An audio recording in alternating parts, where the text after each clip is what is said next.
Good evening, dear listener. Tonight, we return once again to the forgotten folds of history, in search of moments that shaped the world in quiet ways. Whether you're cozy in bed or listening with closed eyes, I'm glad you're spending this peaceful time here. I'd love to know where you're tuning in from and what time it is in your part of the world. Are you just waking up or about to drift off with the past whispering in your ear? If you're enjoying these calm passages through time, please do subscribe. There are many more nights like this ahead. What I'm about to reveal will shatter everything you thought you knew about Victorian respectability. Behind the pristine image of proper ladies managing their households and attending tea parties, an epidemic was quietly claiming lives across drawing rooms throughout England and America. These women weren't criminals or outcasts. They were mothers, wives, daughters, and pillars of society who became unwitting victims of their era's most dangerous miracle cure. In this series, I'm going to take you deep into the hidden world of Victorian opium addiction, where the line between medicine and poison blurred beyond recognition. We'll uncover the heartbreaking stories of real women, whose names were whispered in hushed tones, whose mysterious deaths were explained away as nervous conditions or weak constitutions. But first, let me show you just how devastating this silent epidemic truly was. Meet Charlotte Winslow, a woman whose story would become tragically common throughout the Victorian era. In 1853, Charlotte was everything society expected of a proper lady. She managed her husband's household in Boston with military precision, raised 3 children with unwavering devotion, and never missed a single charitable function. But behind closed doors, Charlotte was fighting a battle that would ultimately claim her life. It started innocently enough. After the difficult birth of her youngest daughter, Charlotte's physician prescribed laudanum for what he called her nervous exhaustion. Just a few drops in water, morning and evening, to calm her spirits and restore her strength. The amber liquid tasted bitter, but within minutes of taking it, Charlotte felt a warmth spread through her chest, washing away not just her physical pain, but every worry that had been gnawing at her mind. What Charlotte didn't know was that she had just taken her first dose of liquid opium, a substance so powerfully addictive that it would soon control every aspect of her existence. Within weeks, those prescribed doses no longer provided the same relief. Charlotte found herself taking the medicine 3 times a day, then 4, then whenever the familiar ache of withdrawal began to creep into her bones. The truly insidious part of this tragedy was how completely normalized laudanum had become in Victorian society. Walk into any apothecary shop in London or New York, and you'd find dozens of patent medicines containing opium. Godfrey's Cordial for teething babies, Dover's powder for headaches, Mrs. Winslow's soothing syrup for everything from menstrual cramps to melancholy. These weren't hidden in back rooms or sold by shadowy dealers. They were displayed proudly on shop counters, advertised in respectable newspapers, and recommended by family physicians. For Victorian women, laudanum wasn't just medicine, it was salvation. In an era when women had virtually no control over their bodies or their lives, when they were expected to endure childbirth without complaint, manage households without help, and suppress every emotion except gentle contentment, laudanum offered something precious: escape. Just a few drops could transform a day of endless domestic duties into something bearable. It could quiet the screaming of colicky babies, ease the pain of another difficult pregnancy, and provide a brief respite from the crushing weight of societal expectations. But this escape came at a price that most women didn't discover until it was far too late. The same qualities that made laudanum so appealing also made it devastatingly addictive. The opium didn't just relieve pain, it rewired the brain's chemistry, creating a physical dependence that grew stronger with every dose. Women who had started taking laudanum for legitimate medical reasons soon found themselves unable to function without it. Consider the case of Margaret Thornfield, a minister's wife in rural Yorkshire. Margaret began taking laudanum after developing what her doctor called neuralgia, a catch-all term for unexplained pain that Victorian physicians often used when they couldn't identify a specific ailment. The medicine worked wonderfully at first. Margaret's mysterious aches disappeared, and she felt more energetic and capable than she had in years. She threw herself into her duties as a pastor's wife with renewed vigour, organising charity drives and visiting the sick with tireless enthusiasm. But as months passed, Margaret noticed troubling changes. The periods between doses became increasingly difficult to endure.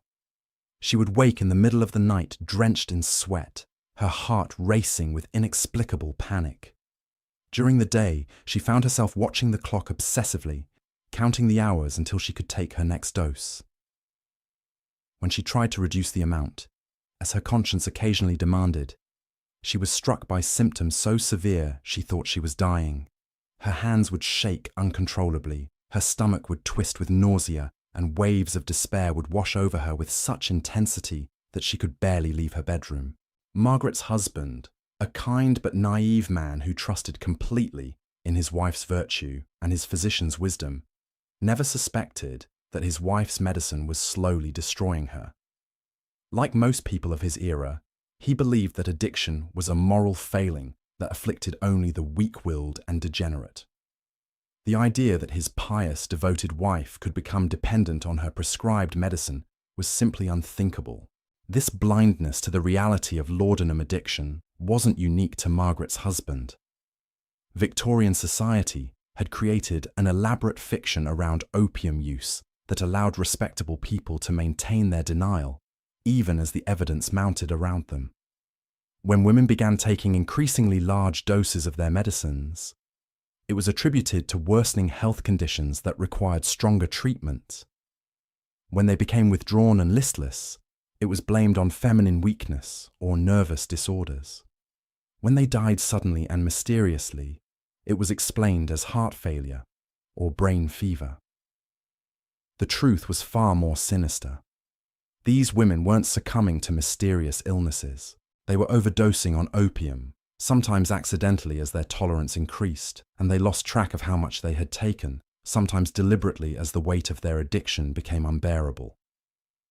But because laudanum deaths often mimicked natural causes, and because families were desperate to protect their reputations, the true scope of the epidemic remained hidden. Victorian medical knowledge of addiction was primitive at best.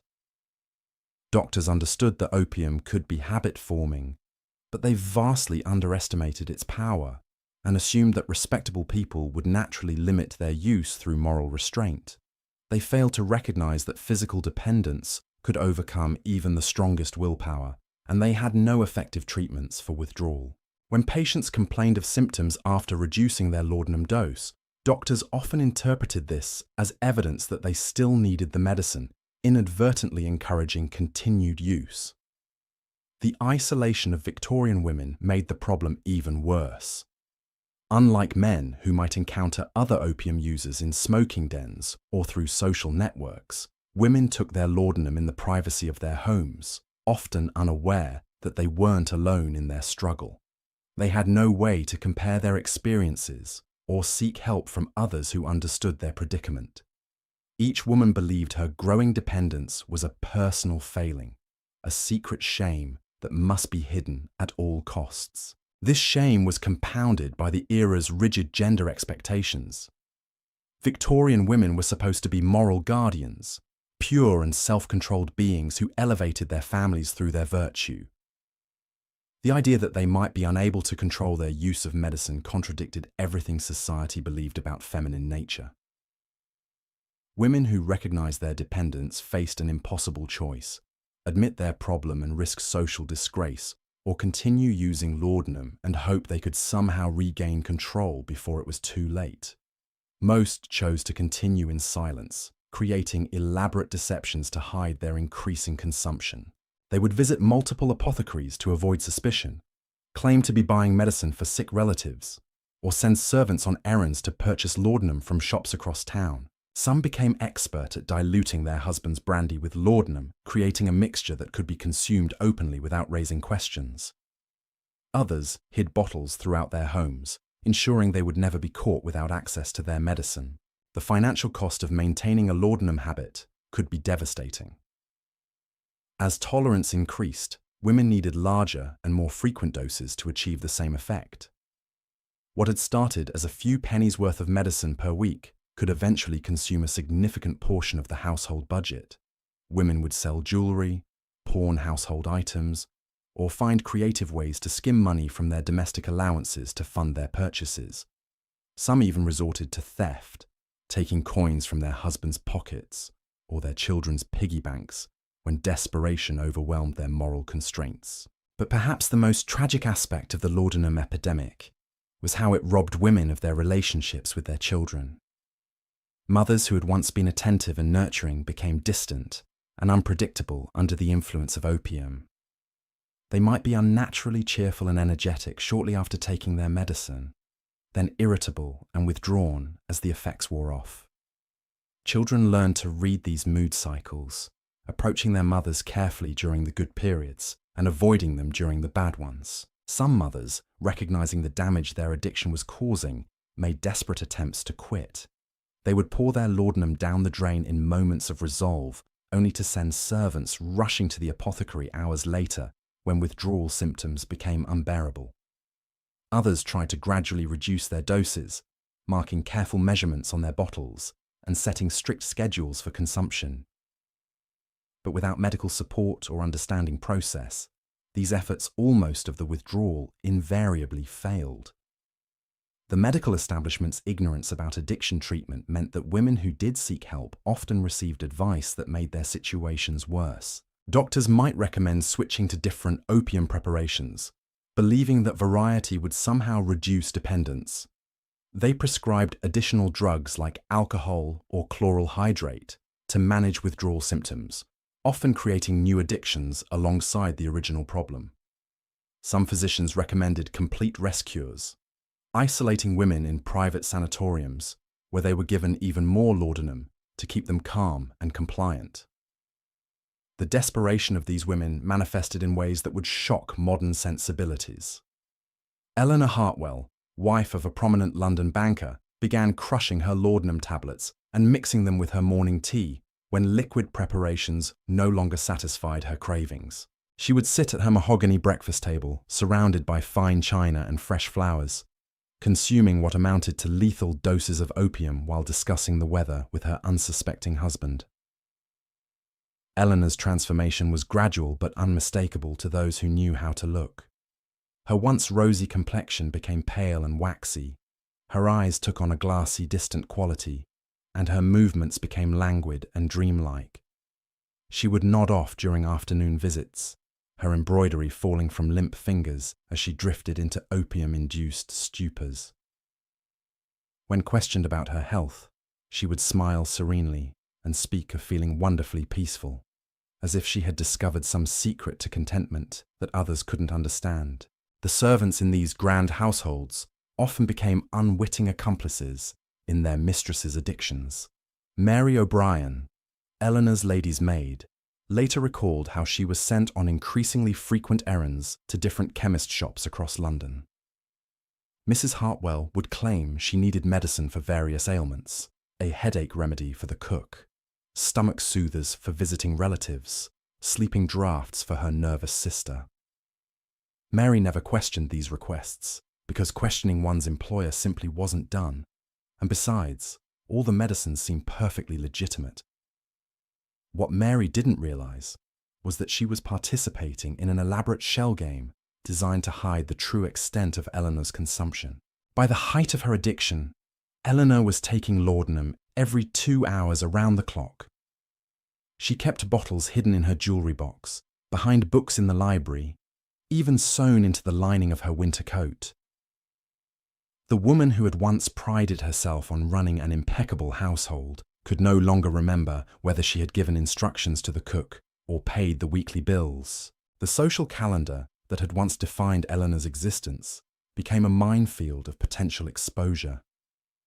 She would accept invitations to tea parties and charity events, then spend agonizing hours calculating when she could take her medicine without being observed.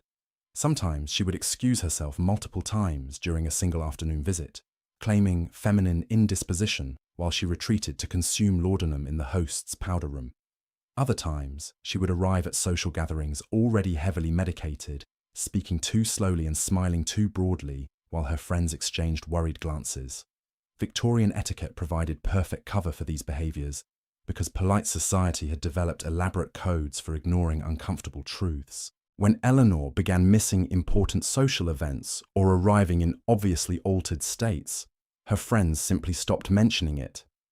They would speak around her condition, referring to her delicate constitution or her ongoing treatment for nervous exhaustion.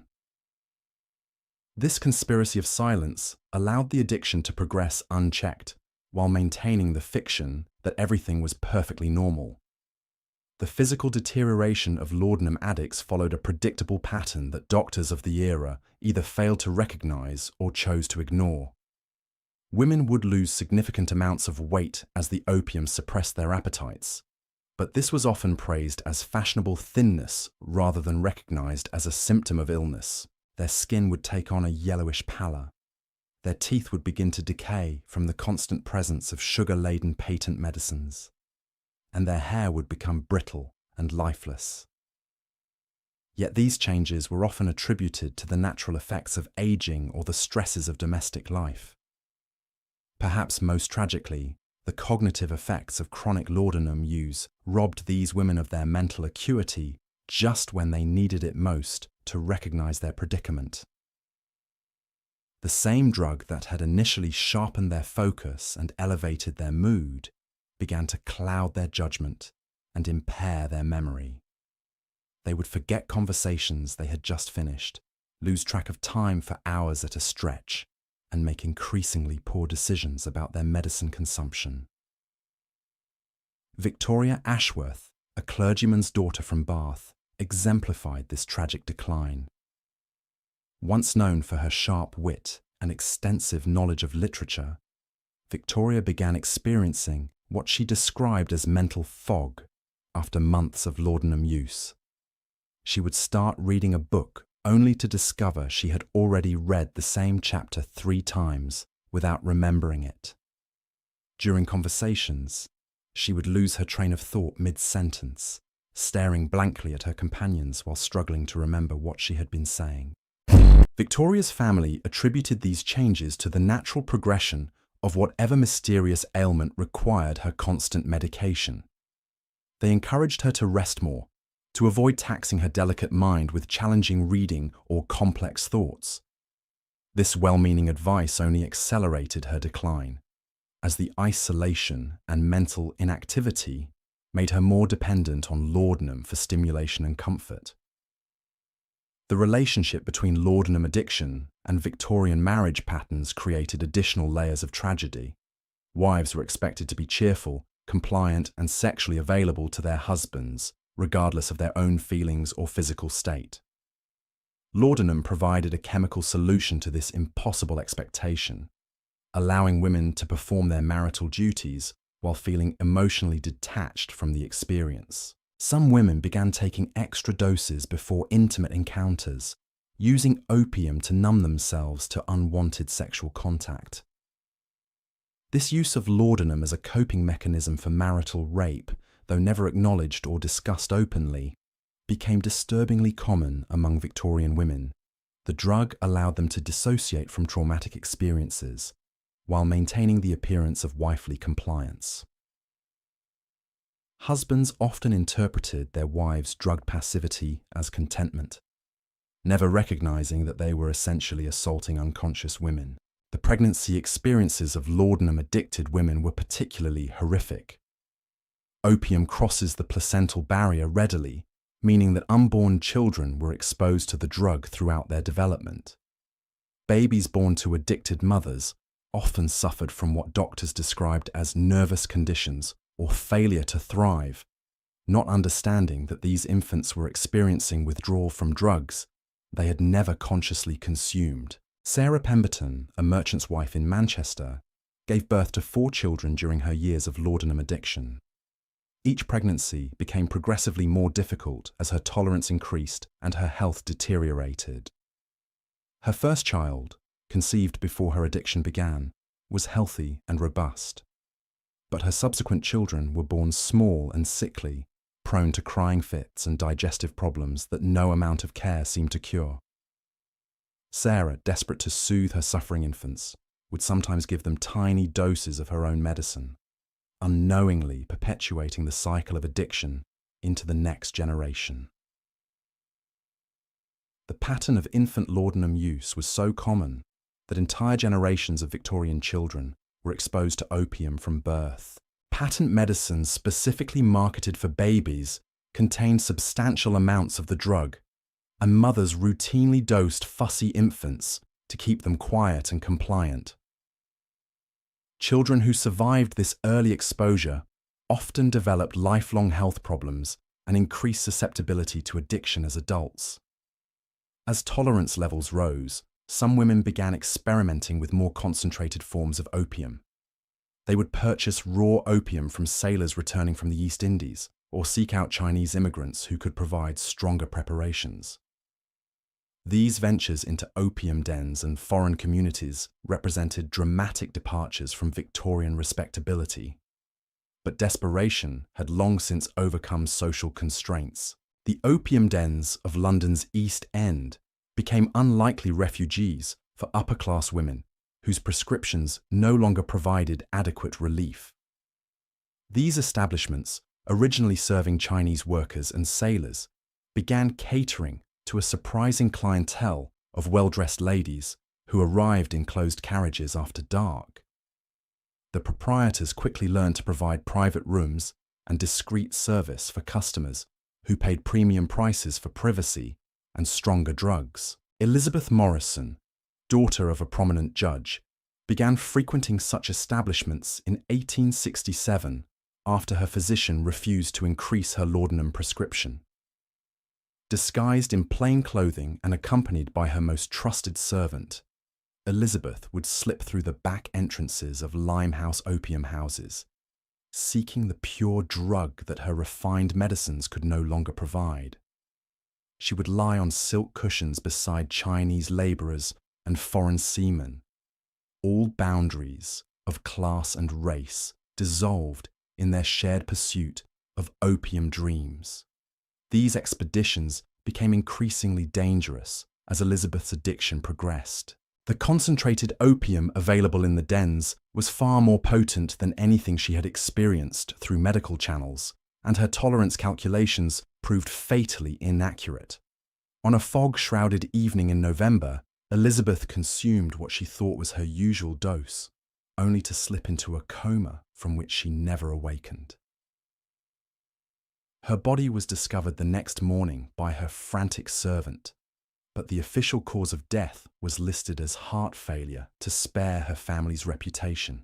The cover-ups surrounding laudanum deaths became an art form among Victorian families desperate to protect their social standing.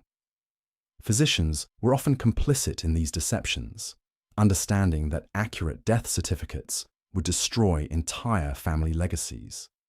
They would examine obviously overdose bodies and certify deaths as resulting from consumption, brain fever, or sudden cardiac arrest. Funeral services would emphasize the deceased's virtue and piety, with no mention of the bottles of laudanum found clutched in their lifeless hands. The elaborate funeral of Elizabeth Morrison became a template for how Victorian society processed these tragic deaths. Her father, Judge Morrison, delivered a moving eulogy about his daughter's delicate constitution and her brave struggle against nervous exhaustion. The mourners, dressed in their finest black silk, nodded solemnly as he spoke of Elizabeth's charitable works and gentle nature. None of them mentioned the empty laudanum bottles found throughout her bedroom, or the suspicious circumstances of her death in London's East End. This conspiracy of silence extended far beyond individual families. Newspapers of the era developed their own coded language for reporting laudanum deaths. They would describe women as succumbing to prolonged illnesses or nervous disorders, carefully avoiding any mention of the opium that had actually killed them. Obituaries praised the deceased's patience in bearing their suffering, their devotion to family, and their graceful acceptance of God's will. The true cause of their agony remained hidden beneath layers of euphemism and social propriety. Dr. William Hartley, a London physician who treated dozens of laudanum-addicted women during his career, kept private journals that revealed the staggering scope of the epidemic. His notes, discovered decades later, documented case after case of respectable women who had lost control of their medicine consumption. He wrote of Mrs. Catherine Wells, a banker's wife who was taking 40 grains of laudanum daily by the time she sought his help. To put this in perspective, 2 grains was considered a therapeutic dose for severe pain. Catherine was consuming 20 times the recommended amount just to feel normal. Dr. Hartley's attempts to help these women were hampered by both medical ignorance and social constraints. He couldn't hospitalize respectable ladies alongside charity cases and criminals, yet treating them at home meant they retained access to the very substances destroying them. His suggested treatment plans read like exercises in futility, gradual reduction schedules that patients couldn't follow, moral lectures about willpower that ignored the physical reality of addiction, and recommendations for travel to distant climates, where patients simply found new sources for their drugs. The international nature of the opium trade meant that Victorian women could feed their addictions almost anywhere in the civilized world. Agnes Whitmore, fleeing her husband's growing suspicions about her laudanum use, accompanied her sister on an extended tour of European spas. She discovered that German apothecaries sold even stronger opium preparations than their English counterparts, and that Swiss sanitariums would provide unlimited quantities of the drug to wealthy patients seeking treatment for nervous conditions. Agnes spent 6 months moving from spa to spa, always claiming to need stronger medicine for her worsening condition. She would arrive at each new establishment appearing wan and suffering, dramatically describing symptoms that any physician would recognize as requiring opiate treatment. The European medical community, even more deferential to wealthy English ladies than their domestic counterparts, readily prescribed whatever Agnes requested.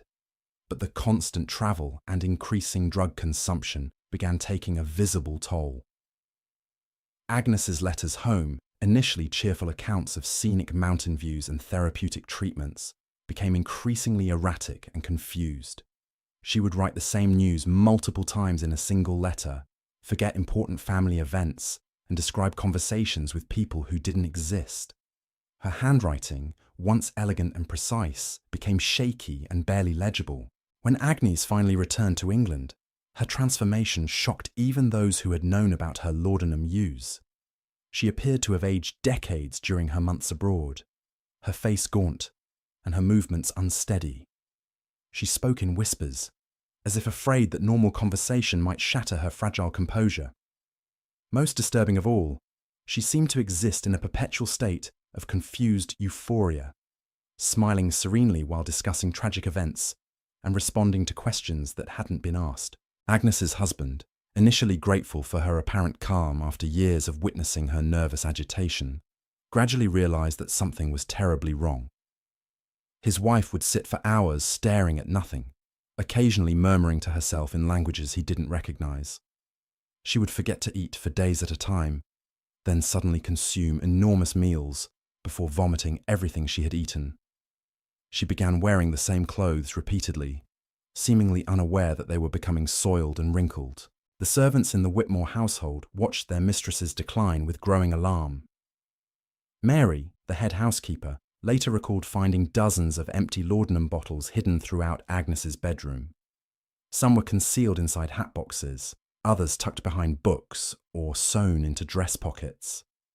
The sheer quantity suggested that Agnes was consuming amounts that would have killed an inexperienced user, her tolerance having reached levels that defied medical understanding. Agnes's final weeks followed a pattern that had become tragically familiar among late-stage laudanum addicts. She would experience periods of relative clarity, during which she would recognize the severity of her condition and make desperate promises to reform. She would pour bottles of medicine down the drain, burn her secret stashes, and swear to her husband that she was finally free from her dependence, But these moments of clarity were invariably followed by crushing waves of withdrawal that drove her back to even heavier use. She would send servants on urgent missions to every apothecary in London, claiming she needed medicine for suddenly developed ailments. When local sources became suspicious of her frequent purchases, she began ordering laudanum through the mail, using false names and having packages delivered to addresses throughout the city. The physical symptoms of Agnes's withdrawal attempts were so severe that her husband began to believe she was genuinely dying from some mysterious disease. She would shake uncontrollably, sweat profusely despite cool weather, and experience hallucinations that left her screaming in terror. Her heart would race so violently that her pulse could be seen beating in her neck, and she would suffer from diarrhea and vomiting that left her completely dehydrated. These symptoms, which modern medicine recognizes as classic opiate withdrawal, were interpreted by Victorian physicians as evidence of serious organic disease. They would examine Agnes during her worst moments and conclude that she needed even stronger medications to combat whatever illness was ravaging her system. Their well-intentioned treatments only deepened her addiction, creating a medical merry-go-round that trapped her in escalating cycles of dependence. The psychological effects of chronic laudanum use were perhaps even more devastating than the physical symptoms. Agnes began experiencing what she described as waking dreams, elaborate fantasies that seemed more real to her than actual events. She would have detailed conversations with her deceased mother, plan parties for guests who never arrived, and become convinced that servants were stealing from her while she slept. These delusions became increasingly paranoid and violent. Agnes accused her husband of trying to poison her, claimed that her sister was plotting to steal her inheritance, and became convinced that the local police were watching her house. She would barricade herself in her bedroom for days at a time, emerging only to search for laudanum she believed others had hidden from her. The isolation imposed by these paranoid delusions accelerated Agnes's decline. Cut off from human contact by her own suspicions, she existed in a world populated entirely by drug-induced phantoms. She would hold elaborate tea parties with imaginary guests, engaging in animated conversations with empty chairs while real visitors waited unacknowledged in her drawing room. Her husband, watching his wife disappear into madness, began to understand that her condition was connected to her medicine consumption. But by this point, Agnes's tolerance was so extreme that any attempt to reduce her laudanum intake resulted in symptoms that appeared life-threatening. She would collapse into convulsions, her breathing would become shallow and irregular, and her skin would take on a bluish tinge that suggested imminent death. The medical establishment offered no help for families trapped in these impossible situations. Doctors understood that laudanum was somehow involved in their patients' deterioration, but they had no effective treatments for addiction and no safe methods for managing withdrawal. Their standard recommendation was to continue the medicine at whatever level seemed necessary to prevent immediate crisis, essentially condemning patients to a slow death by overdose. Agnes Whitmore died on a rainy Tuesday morning in October, found by her maid sitting peacefully in her favourite chair with an empty laudanum bottle in her lap. The official cause of death was recorded as heart failure brought on by nervous exhaustion, a diagnosis that satisfied the coroner and preserved the family's reputation. Her funeral was attended by hundreds of mourners who praised her gentle spirit and patient endurance of suffering, never knowing that they were grieving a woman who had spent her final years in the grip of devastating addiction. The aftermath of these deaths often revealed the true extent of the laudanum epidemic within Victorian families. When relatives cleaned out the deceased woman's possessions, they would discover evidence of consumption that shocked even those who had suspected a problem. Hidden bottles, secret correspondence with multiple apothecaries, and detailed journals documenting failed attempts at self-treatment painted pictures of desperate women fighting battles they couldn't win. Rebecca Thornton, clearing out her late sister's bedroom, found a leather-bound diary that chronicled 3 years of attempted recovery from laudanum addiction. The early entries were hopeful, describing detailed plans for gradual reduction and moral resolutions to overcome weakness of character. But as the months progressed, the entries became increasingly desperate and incoherent. The final pages contained only tally marks, apparently counting doses taken each day, with numbers that climbed steadily higher until the writing stopped entirely. These discoveries forced families to confront uncomfortable truths about their loved ones, final. They realized that behaviors they had attributed to illness or eccentricity were actually symptoms of drug addiction, the mysterious mood swings, the frequent illnesses that required seclusion, the gradual withdrawal from social activities, all suddenly made horrible sense when viewed through the lens of opiate dependence. Some families chose to learn from these revelations, becoming advocates for better understanding of addiction and more careful prescribing practices. But most simply destroyed the evidence and maintained the fiction that their relatives had died from natural causes. The shame associated with addiction was so profound that even death couldn't overcome it. And Victorian society continued to pretend that laudanum dependence was a rare occurrence affecting only the morally weak. The economic impact of the laudanum trade created powerful interests invested in maintaining the status quo. Pharmaceutical companies built fortunes selling opium-based patent medicines to unsuspecting consumers, and they fought vigorously against any attempts at regulation or reform. They funded medical journals, sponsored physician education programs, and lobbied government officials to ensure that their profitable products remained freely available. The marketing of these medicines became increasingly sophisticated as competition intensified. Companies hired chemists to develop new formulations that promised superior effects, artists to design appealing packaging, and writers to craft advertising copy that appealed to Victorian sensibilities. They sponsored testimonials from satisfied customers, though they carefully avoided mentioning the addiction potential of their products. Mrs. Pemberton's miracle tonic promised to cure everything from headaches to heartbreak, while Dr. Morrison's lady's friend specifically targeted women suffering from feminine complaints. These products were marketed not as drugs, but as health aids, essential tools for maintaining the delicate balance required for proper feminine functioning. The advertising suggested that any lady who wasn't using these preparations was neglecting her duty to her family and herself.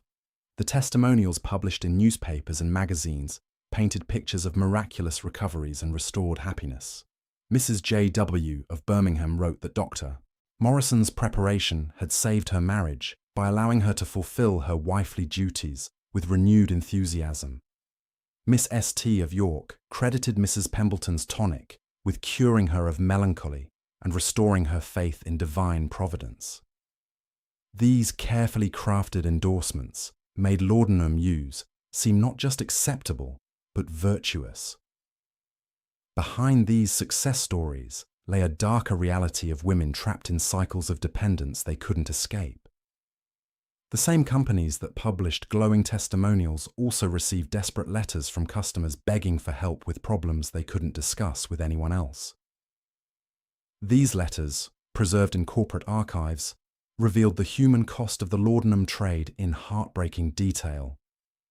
Mrs. Caroline Foster wrote to the manufacturer of her favorite patent medicine, describing how she had progressed from taking the recommended dose twice daily to consuming entire bottles in single sittings.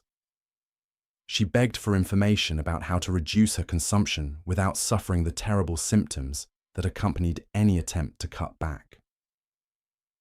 Her letter ended with a plea for secrecy, as she couldn't bear the thought of her husband learning about her predicament. The company's response, if any was sent, has been lost to history. But the pattern of these letters suggests that manufacturers were well aware of their product's addictive potential and chose to ignore it in favor of continued profits.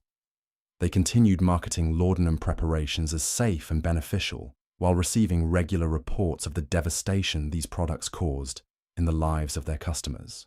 The medical profession's complicity in the laudanum epidemic extended beyond simple ignorance about addiction. Many physicians had financial relationships with pharmaceutical companies, receiving payments for recommending specific products or allowing their names to be used in advertising materials. Others owned stock in drug manufacturing companies or operated their own patent medicine businesses on the side. This web of financial incentives created a system where the very people who should have been protecting patients from dangerous drugs instead promoted their use. Physicians would prescribe laudanum for conditions that didn't require opiate treatment, recommend increased doses when patients developed tolerance, and dismiss concerns about dependence as moral failings rather than medical problems. Dr. Harrison Blackwell, a prominent London physician, exemplified this corruption. His private practice catered to wealthy women suffering from nervous conditions, and his standard treatment protocol involved large doses of laudanum combined with extended rest cures. He charged enormous fees for these treatments while maintaining financial relationships with 3 different pharmaceutical companies.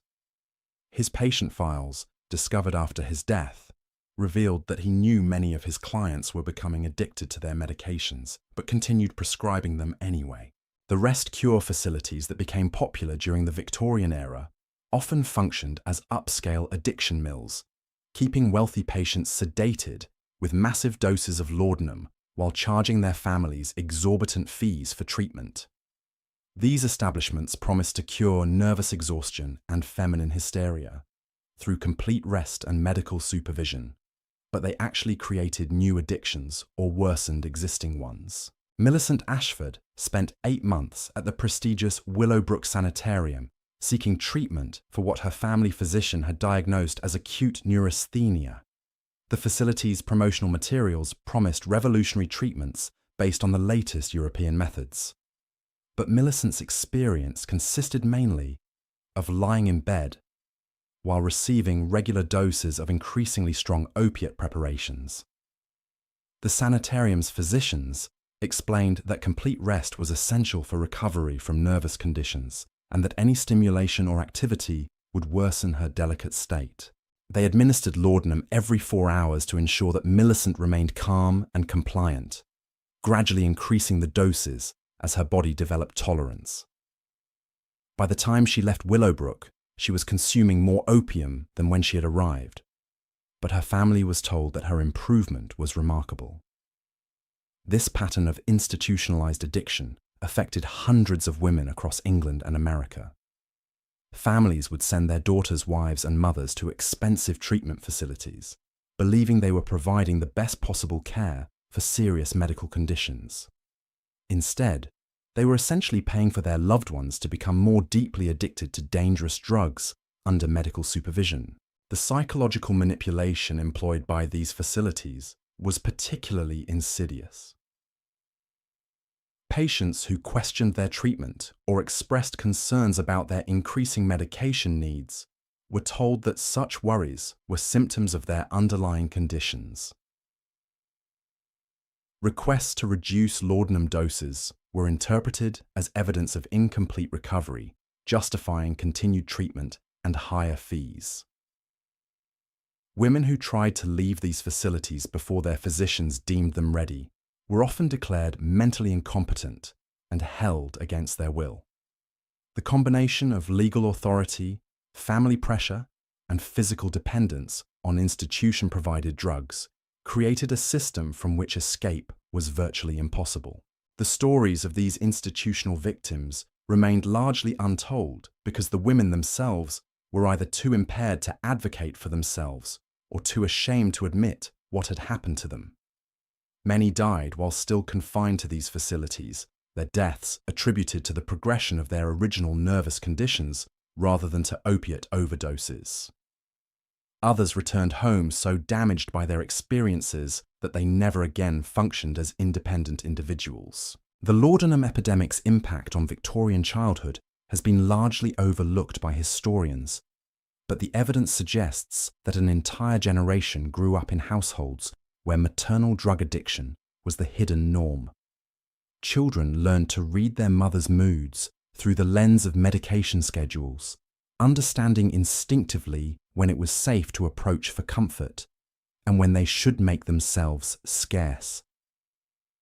These children developed survival strategies that would shape their personalities for life. They became hypervigilant, constantly monitoring adult behavior for signs of impairment or emotional instability. They learned to be self-sufficient at unusually young ages, taking care of their own needs when their mothers were too drugged to notice their existence.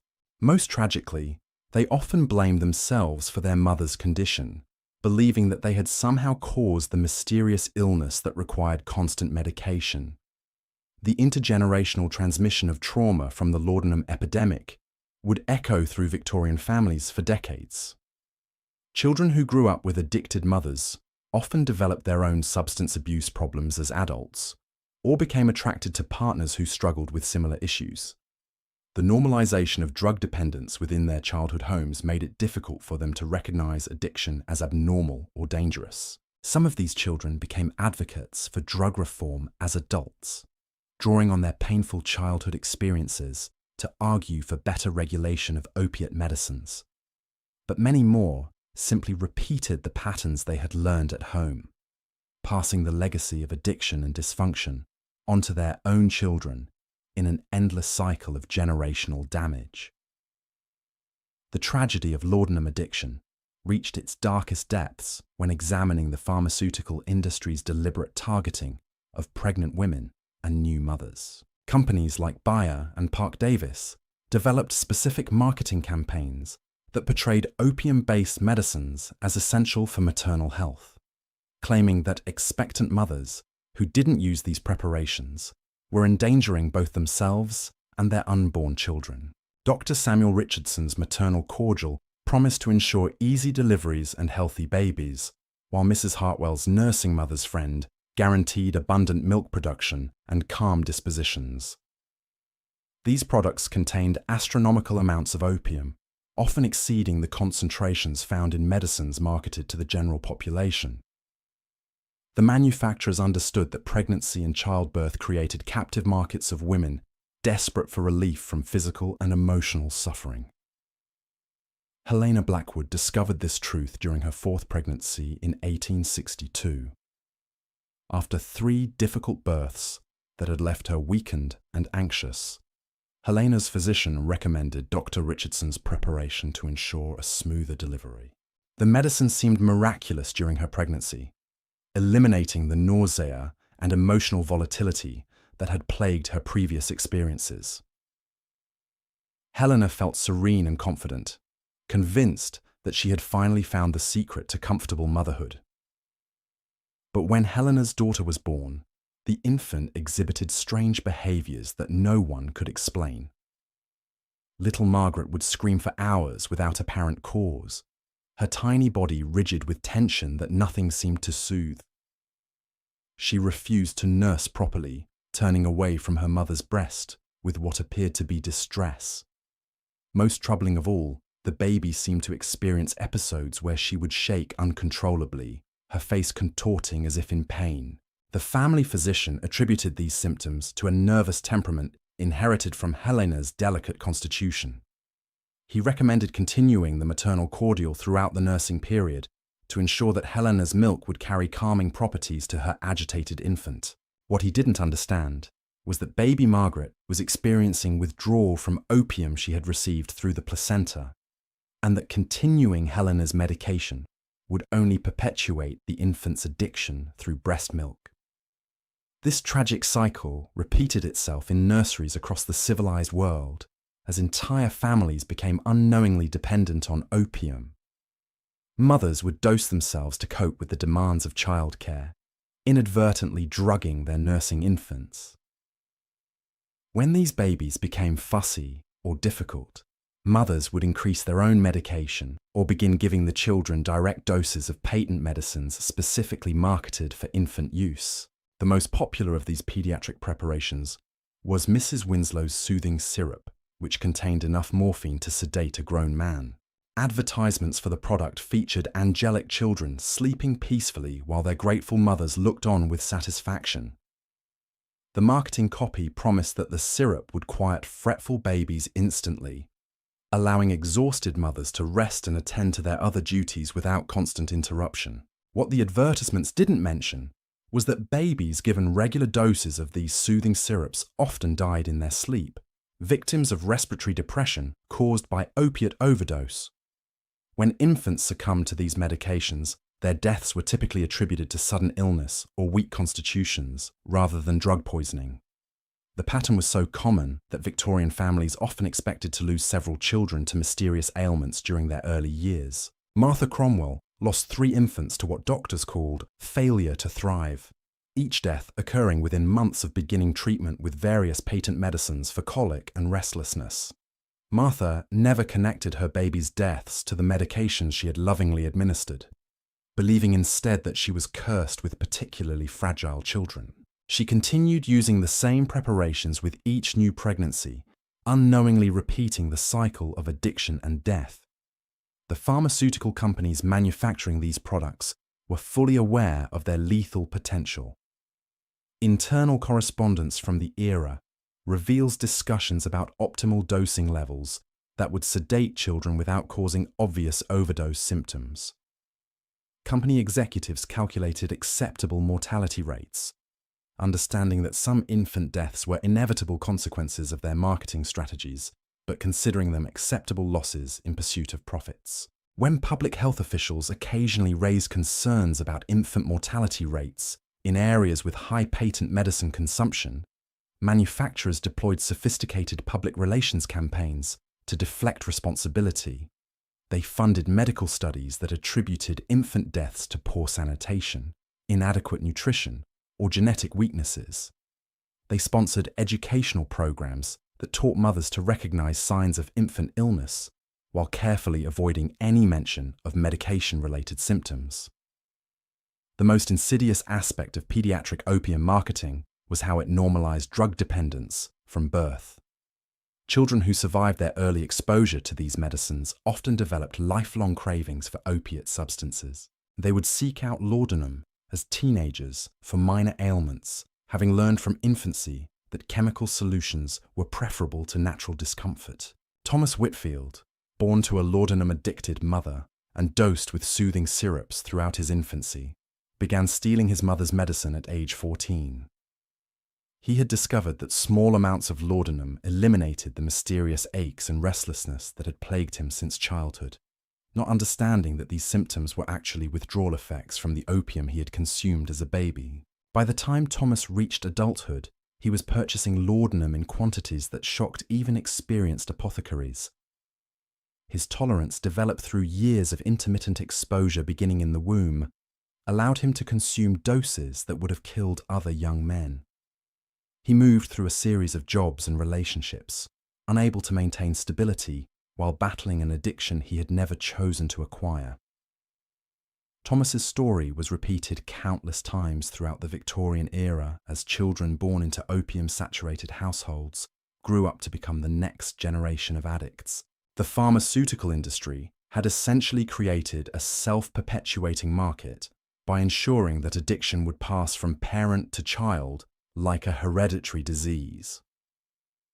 The international scope of the laudanum trade created additional complications for families trying to understand or address addiction problems.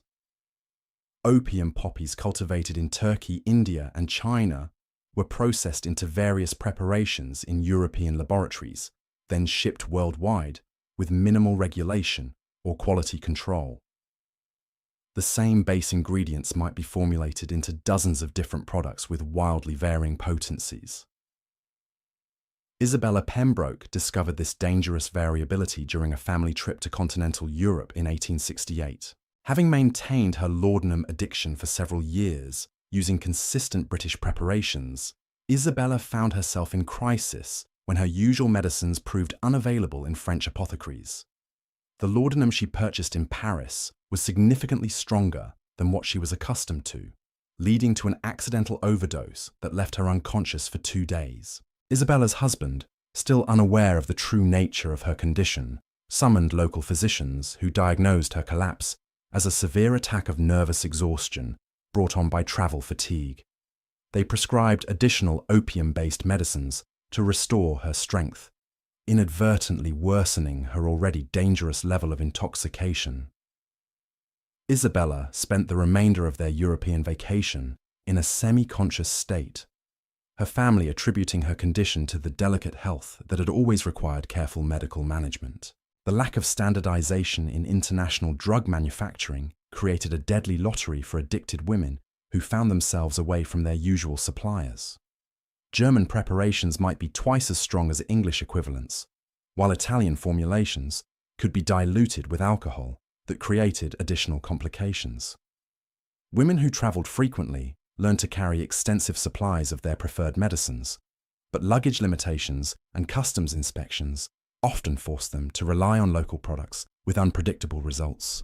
The diplomatic immunity enjoyed by wealthy foreign visitors complicated efforts to track or address laudanum deaths that occurred during international travel.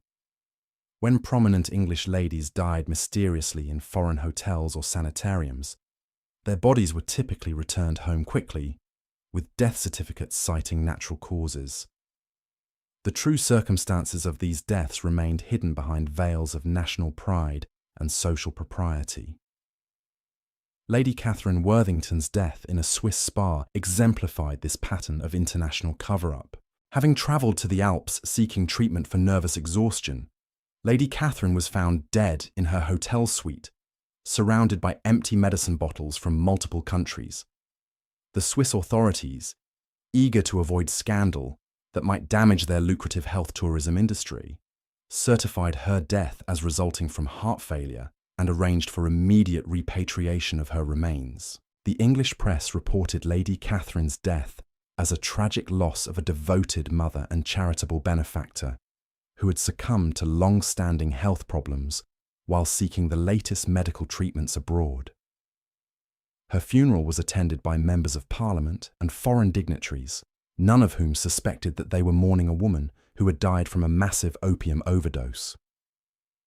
These international incidents highlighted the global nature of the laudanum epidemic, demonstrating that opium addiction transcended national boundaries and cultural differences. Wealthy women from every developed nation were falling victim to the same dangerous medicines, and their deaths were being concealed by the same elaborate networks of professional and social complicity. The religious community's response to the laudanum epidemic revealed deep contradictions within Victorian moral frameworks. While churches preached against the evils of alcohol and tobacco, they remained largely silent about patent medicines that were destroying their female parishioners. This selective blindness reflected both genuine ignorance about addiction and deliberate avoidance of issues that might challenge comfortable assumptions about feminine virtue. Reverend William Hartwell faced this moral dilemma directly when his own wife, Margaret, began exhibiting obvious signs of laudanum dependence. Margaret had started taking Dr. Morrison's nerve tonic after the birth of their youngest child, claiming it helped her maintain the energy needed for her extensive church duties. But Reverend Hartwell gradually noticed that his wife's periods of charitable enthusiasm alternated with episodes of withdrawn lethargy that seemed to coincide with her medicine schedule. As a man of God, Reverend Hartwell believed that addiction was fundamentally a spiritual failing that could be overcome through prayer and moral discipline. He spent hours counseling his wife about the importance of self-control and the dangers of relying on earthly substances rather than divine strength. But his theological approach to what was actually a medical condition only increased Margaret's shame and desperation. Margaret began hiding her medicine consumption from her husband, taking doses in the church vestry before services, and keeping bottles concealed in her Bible case during pastoral visits. The secrecy required to maintain her addiction while fulfilling her role as a minister's wife created additional psychological pressure that accelerated her decline. When Margaret finally collapsed during a women's prayer meeting, convulsing and foaming at the mouth in front of the entire congregation, Reverend Hartwell was forced to confront the reality of his wife's condition. But even then, he interpreted her overdose as a spiritual crisis rather than a medical emergency, calling for prayer circles and fasting rather than medical intervention. Margaret survived that particular episode, but her public collapse had shattered the carefully maintained fiction of her virtue and piety. Congregation members began whispering about the minister's wife who had lost control of herself during worship. and several families started attending other churches to avoid the embarrassment of association with scandal. The religious community's inability to address addiction honestly forced many suffering women to choose between their faith and their health. They could confess their struggles and face condemnation as moral failures, or they could maintain their addictions in secret while participating in religious activities that emphasized the very self-control they had lost. Some women found refuge in religious communities that took more compassionate approaches to human weakness. The Society of Friends, known as Quakers, developed early understanding of addiction as a medical rather than moral problem, offering support and treatment rather than judgment. But these progressive religious groups represented small minorities within predominantly punitive theological frameworks. The economic pressures created by laudanum addiction often forced women into increasingly desperate measures to fund their drug purchases. As tolerance levels rose and required doses became more expensive, many women found themselves consuming significant portions of household budgets on medicine without their husband's knowledge. Constance Fairfax developed an elaborate system of financial deception to support her escalating laudanum consumption. She would purchase expensive household items from merchants who agreed to inflate their invoices, then return the goods for cash refunds that she used to buy medicine. She convinced tradespeople to bill her husband for services never rendered, keeping the payments for her own use. Most ingeniously, she began hosting charity fundraising events where she would skim donations intended for orphanages and hospitals. Constance's financial manipulations worked for nearly 2 years before her husband discovered discrepancies in their household accounts. By that time, she had embezzled hundreds of pounds from various sources, creating debts that threatened to destroy her family's social standing and financial security. When confronted with evidence of her theft, Constance broke down and confessed not only to the financial crimes, but to the laudanum addiction that had driven her to desperate measures.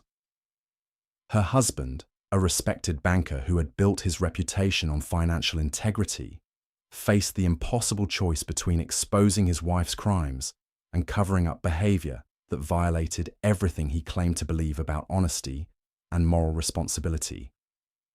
The family ultimately chose concealment over justice, repaying the stolen funds and fabricating explanations for the financial irregularities. Constance was quietly sent to a private sanitarium where she could receive treatment away from public scrutiny. But the shame and stress of her exposure triggered a final overdose that ended her life within weeks of her admission. The pattern of financial crime driven by laudanum addiction was far more common than Victorian society ever acknowledged. Women who had never contemplated dishonesty found themselves stealing from their children's education funds, pawning family heirlooms, and manipulating household accounts to support drug habits they couldn't control. The shame associated with these crimes was often worse than the physical effects of the addiction itself. Women who had defined themselves through their moral virtue found that laudanum dependence had transformed them into thieves and liars, destroying their self-concept along with their health. Mary Elizabeth Thornton, a judge's daughter who had always prided herself on her impeccable character, began her descent into financial crime by taking small amounts from her household allowance to purchase extra medicine. But as her tolerance increased and her needs became more expensive, she progressed to forging her father's signature on bank drafts and selling family jewelry without permission. When Mary Elizabeth was finally caught attempting to pawn her grandmother's silver tea service, the family scandal was so overwhelming that she attempted suicide rather than face the consequences of her actions. She survived the overdose that was meant to end her life, but the brain damage caused by oxygen deprivation left her permanently impaired and institutionalized. The intersection of laudanum addiction and Victorian marriage laws created particularly tragic situations for women whose husbands discovered their drug dependence. Under the legal doctrine of coverture, married women had no independent legal identity and could be committed to asylums or treatment facilities entirely at their husband's discretion. Some husbands used these legal powers compassionately, seeking the best available treatment for wives they genuinely wanted to help. But others saw addiction as grounds for disposing of inconvenient spouses. using medical commitment as a socially acceptable form of divorce that preserved their reputations while eliminating their domestic responsibilities. Vivian Blackstone discovered this harsh reality when her husband learned about her laudanum use through servants' gossip. Rather than offering support or seeking medical consultation, Mr. Blackstone immediately began proceedings to have Vivian declared mentally incompetent and committed to a private asylum. He claimed that her drug use proved she was incapable of rational thought and posed a danger to their children's moral development. The commitment hearing was a travesty of justice that highlighted the legal powerlessness of Victorian women. Vivian was not permitted to speak in her own defence or to call witnesses who might testify to her competence. Her husband's word, supported by a family physician who had examined her while she was heavily sedated, was sufficient to strip her of all legal rights and consign her to indefinite institutional confinement. Vivian spent the final 8 years of her life in Brookhaven Asylum, a private facility that specialised in housing inconvenient family members from wealthy households. She was kept continuously medicated with the same laudanum that had destroyed her freedom, ostensibly to prevent the violent outbursts that never actually occurred. Her husband remarried within a year of her commitment, telling friends that his first wife had succumbed to hereditary mental illness that made remarriage a sad necessity. The asylum records from Brookhaven and similar institutions revealed hundreds of women who had been committed primarily for laudanum addiction, rather than genuine mental illness. These facilities functioned as dumping grounds for families who wanted to avoid the scandal of public addiction treatment or divorce proceedings. The conditions in these private asylums were often worse than those in public institutions because wealthy families paid premium fees for discretion rather than quality care. Women were kept isolated from outside contact, denied visitors who might question their treatment, and subjected to experimental therapies that often worsened their conditions. Dr. Heinrich Zimmermann, medical director of the prestigious Millbrook Sanitarium, developed what he called the exhaustion cure for female patients suffering from laudanum addiction. His treatment involved administering massive doses of opium to induce profound unconsciousness, then gradually reducing the medication while the patient remained sedated. The theory was that women could be weaned from addiction while unconscious, avoiding the psychological distress of withdrawal.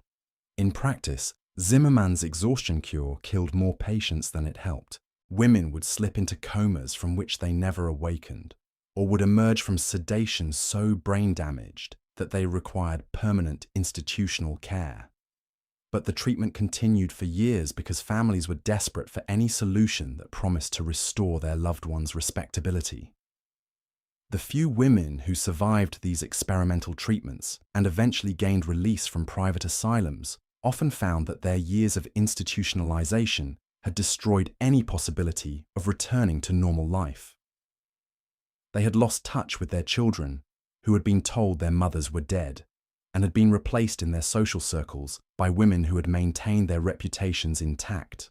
Elizabeth Harrington spent 6 years at Millbrook after being committed for laudanum addiction, emerging finally when her husband's business failures made continued private treatment financially impossible. She returned to a world where her teenage children no longer recognized her, her friends had forgotten her existence, and her position in society had been permanently forfeited. Elizabeth's attempts to rebuild her life were hampered by the social stigma of having been institutionalized and by the physical damage caused by years of experimental treatment. She had lost most of her teeth, suffered from chronic tremors, and experienced memory problems that made complex tasks impossible. Most tragically, she had developed an even more severe addiction to the medications used during her treatment, leaving her worse off than when she had first sought help. The stories of these institutional survivors were rarely told because the women themselves were too damaged or ashamed to speak publicly about their experiences. But their silent suffering represented the ultimate failure of Victorian society's approach to laudanum addiction, demonstrating how medical ignorance and social prejudice could transform treatable conditions into lifetime tragedies. The international trade networks that supplied opium to Victorian consumers created opportunities for particularly unscrupulous operators to exploit addicted women. Smugglers and black market dealers recognized that wealthy ladies represented lucrative customers who would pay premium prices for reliable supplies of high-quality drugs. Captain James Morrison, a former East India Company officer, established a sophisticated distribution network that supplied laudanum to upper-class women throughout London and the surrounding counties. Morrison's operation was disguised as a legitimate import business dealing in exotic spices and medicinal herbs, but his real profits came from the pure opium he smuggled in specially designed containers that escaped customs inspection. Morrison's customers included the wives of members of parliament, prominent businessmen, and high-ranking military officers. He maintained detailed records of their purchases, using this information both to track their escalating consumption and to ensure their continued silence about his illegal activities. Women who attempted to reduce their purchases or seek alternative suppliers would receive anonymous letters reminding them of the social consequences that would follow if their addiction became public knowledge. The blackmail aspect of Morrison's business model reflected the vulnerability of laudanum-addicted women to criminal exploitation. Their desperate need for reliable drug supplies, combined with their terror of social exposure, made them perfect victims for unscrupulous dealers who understood how to leverage shame profit. Lady and dependents for Margaret Ashworth became trapped in Morrison's web when her usual sources of laudanum proved inadequate for her escalating needs. Morrison promised to provide stronger preparations at reasonable prices, but gradually increased his charges while reducing the quality of his products. When Margaret protested, Morrison threatened to inform her husband about her purchases unless she agreed to recruit other customers from her social circle. Margaret found herself acting as Morrison's agent, introducing other addicted women to his services while receiving free supplies for her own use. The moral degradation of becoming a drug dealer while maintaining her facade as a respectable society matron accelerated Margaret's psychological deterioration and deepened her self-loathing. The criminal networks surrounding the laudanum trade often employed violence against customers who attempted to escape their control or who threatened to expose their operations. Women who tried to report dealers to authorities would find themselves facing counter-accusations about their own illegal drug purchases, creating legal complications that discouraged official intervention. When Sarah Pemberton attempted to testify against the dealer who had been supplying her with adulterated laudanum, she discovered that her own medical records had been subpoenaed to demonstrate her history of drug dependence. The prospect of having her addiction revealed in open court terrified Sarah so completely that she withdrew her complaint and returned to purchasing from the same criminal who had been cheating her. This cycle of exploitation and intimidation kept many dangerous dealers in business for years, protected by their customers' fear of exposure. The legal system's inability to distinguish between victims and criminals in drug-related cases meant that addicted women received punishment rather than help when their situations came to official attention. The laudanum epidemic's impact on Victorian literature and arts has been largely overlooked, but many prominent female writers and artists of the era struggled with opium addiction that profoundly influenced their creative work. The drug's effects on perception and emotion created distinctive artistic styles that reflected both the euphoria and despair of chronic intoxication. Christina Rossetti, though her addiction was never publicly acknowledged during her lifetime, produced poetry that clearly reflected the experiences of laudanum dependence. Her verses about lost time, fractured memories, and overwhelming yearning resonated powerfully with other addicted women who recognized their own experiences in her carefully crafted metaphors. The artistic community's romanticization of opium use, inspired partly by Samuel Taylor Coleridge's famous accounts of drug-induced creativity, provided cover for female artists whose addiction was destroying their lives and work. Critics and patrons interpreted erratic behavior and declining productivity as artistic temperament rather than recognizing the signs of substance abuse. Millicent Hartwell, a talented painter whose work was beginning to gain recognition in London galleries, saw her career destroyed by laudanum addiction that gradually robbed her of the manual dexterity and visual acuity necessary for detailed artistic work. Her later paintings, created while heavily medicated, showed dramatic deterioration in technique and composition, but contemporary critics praised them as examples of bold, new artistic movements.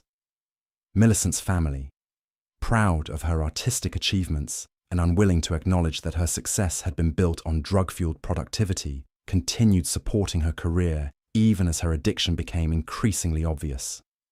They funded studio space, purchased expensive materials, and arranged exhibitions of work that showed clear evidence of impairment, maintaining the fiction that Millicent was developing innovative artistic techniques rather than losing control of her abilities.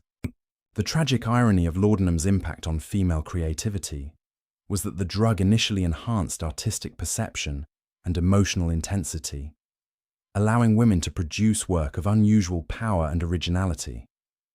But this creative flowering was inevitably followed by decline and eventual artistic death as addiction progressed and tolerance levels rose.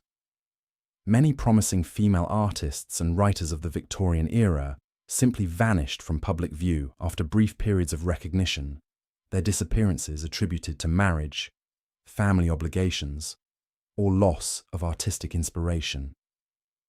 But examination of private papers and family records suggests that laudanum addiction was the real cause of many interrupted careers, as talented women found themselves unable to continue creative work while battling drug dependence.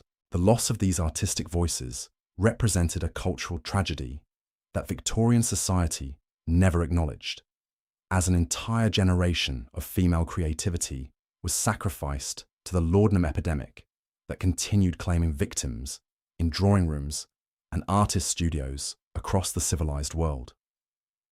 The publishing world of Victorian England became an unwitting accomplice in the laudanum epidemic through its promotion of female invalidism as a literary ideal.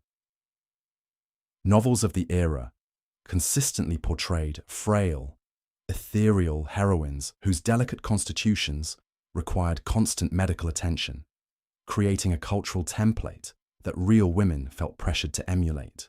Publishers discovered that stories featuring beautiful, suffering ladies resonated powerfully with female readers, many of whom were themselves struggling with the very conditions these fictional characters romanticized. Emma Whitfield, an aspiring novelist from Bath, found herself trapped between literary ambition and laudanum dependence in ways that would have seemed impossible to previous generations. Emma had begun taking Dr. Morrison's Nervous Remedy after reading serialized stories in the Ladies' Home Journal about sensitive heroines who required opiate medicines to function in harsh, unfeeling worlds. The fictional characters seemed to offer a roadmap for transforming personal suffering into artistic authenticity. Emma's early writing, produced during the honeymoon phase of her laudanum use, possessed an otherworldly quality that impressed editors and readers alike. Her descriptions of emotional pain carried the vivid intensity of lived experience, while her depictions of feminine, their own struggles in her carefully crafted fragility, resonated with women who recognized prose. Publishers praised her work as representing the finest traditions of female literary sensibility. But as Emma's tolerance increased and her doses escalated, her writing began to reflect the darker realities of addiction rather than its initial euphoric effects. Her characters became increasingly passive and disconnected, spending entire chapters in dreamlike states that mirrored Emma's own drug-induced stupors. Her once precise prose became rambling and repetitive, filled with half-completed thoughts and circular reasoning that reflected her deteriorating mental clarity. The publishing industry's response to Emma's declining work quality revealed how completely they misunderstood the connection between laudanum use and artistic production. Editors interpreted her increasingly incoherent manuscripts as examples of experimental literary techniques, praising her bold departure from conventional narrative structures. They encouraged Emma to explore these new directions, unknowingly pushing her toward even more extreme drug use as she struggled to recapture the creative insights that had made her early work so compelling. Emma's final manuscript, submitted just weeks before her death from an accidental overdose, consisted largely of disconnected fragments and incomplete sentences that made no coherent sense. Yet her publisher released it posthumously as her masterpiece, claiming that Emma had transcended traditional literary forms to create something entirely new. Critics hailed the work as a breakthrough in feminine expression, never realizing they were celebrating the literary equivalent of a suicide note. The domestic service industry became another hidden casualty of the Laudanum epidemic, as household staff found themselves managing employers whose drug use created impossible working conditions. Servants were expected to maintain normal household routines while their mistresses existed in varying states of opiate intoxication, creating daily crises that required constant improvisation and discretion. Mrs. Eleanor Patterson, head housekeeper for the prominent Blackwood family, developed an intimate understanding of laudanum addiction through years of managing Lady Blackwood's increasingly erratic behavior.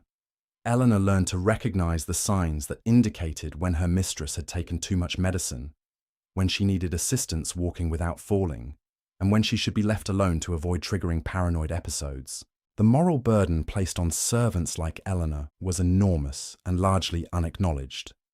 They were required to enable their employers' addictions through purchasing medicines, concealing evidence of drug use from other family members, and maintaining household functions when their mistresses were too intoxicated to provide direction.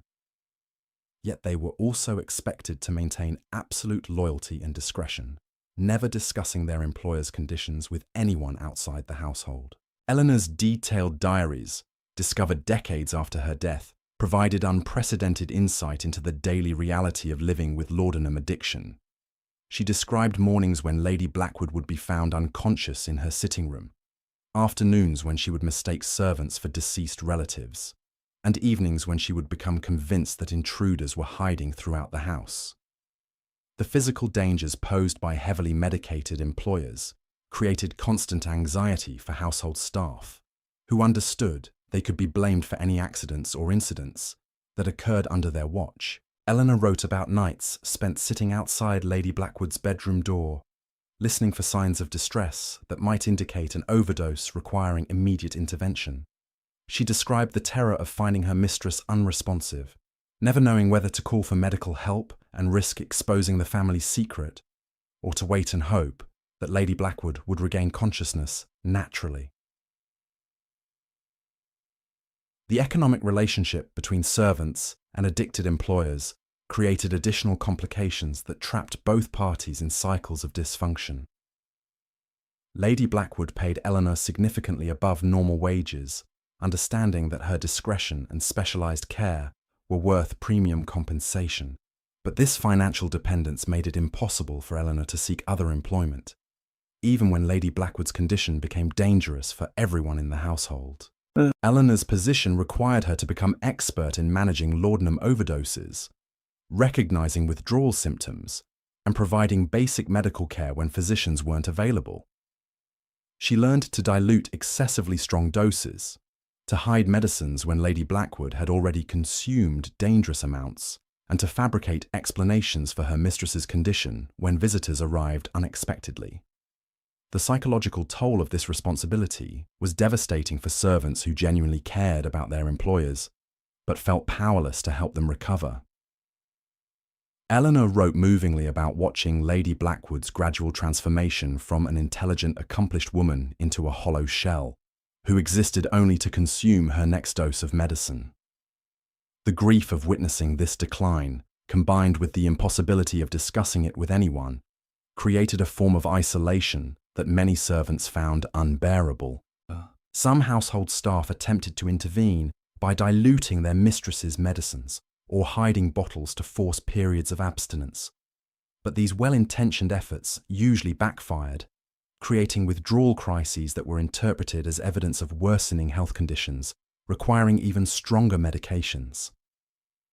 Servants who were discovered tampering with medicines faced immediate dismissal without references, making such interventions professionally suicidal. The network of servants working for laudanum-addicted employers developed its own informal communication system, sharing information about effective management strategies and warning each other about particularly dangerous situations. These networks represented one of the few sources of support available to people dealing directly with the realities of Victorian opium addiction, but they operated in complete secrecy to protect both servants and employers from social exposure. The children of laudanum-addicted mothers developed survival strategies that would shape their approach to relationships and authority for the rest of their lives. They learned to function as amateur physicians, recognizing the difference between their mother's various states of intoxication and understanding when adult intervention might be necessary to prevent medical emergencies. Young Timothy Ashworth became expert at managing his mother's laudanum addiction by age 10, having learned through painful experience that his survival depended on accurately reading her condition and responding appropriately. When his mother had taken too much medicine, Timothy would help her to bed and monitor her breathing until the danger passed. When she was experiencing withdrawal, he would bring her tea and remain nearby to provide comfort during the worst symptoms. Timothy's childhood responsibilities included tasks that no child should have been asked to perform. He learned to forge his mother's handwriting to write excuses for missed social obligations, to lie convincingly to visitors about his mother's whereabouts, and to manage household finances when his mother was too impaired to handle money responsibly. Most tragically, he became skilled at hiding evidence of his mother's condition from his father, understanding instinctively that family stability depended on maintaining elaborate deceptions. The hypervigilance required for these responsibilities created lasting psychological changes that affected Timothy's development well into adulthood. He became unable to relax completely, always scanning his environment for signs of crisis or danger. He developed an exaggerated sense of responsibility for other people's emotional states, believing that he could prevent disasters through careful attention and appropriate intervention. Timothy's relationship with his mother was complicated by the fact that her personality changed dramatically depending on her medication status. The warm, attentive woman who existed during brief periods of optimal dosing was replaced by either a hostile stranger during withdrawal or an unconscious invalid during overdose episodes. Timothy learned to treasure the rare moments when his real mother was accessible, while protecting himself emotionally from the unpredictable person she became under other circumstances. The educational neglect experienced by children of addicted mothers created long-term disadvantages that extended far beyond childhood.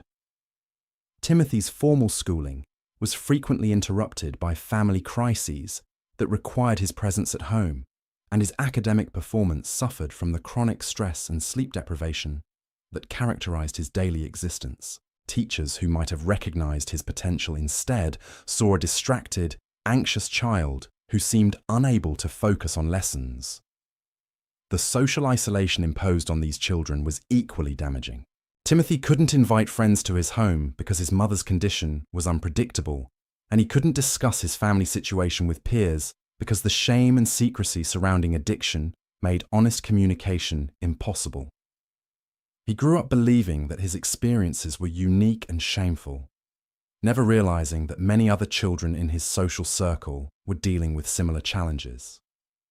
Some children of addicted mothers became advocates for temperance and drug regulation as adults, channeling their childhood trauma into efforts to prevent other families from experiencing similar destruction.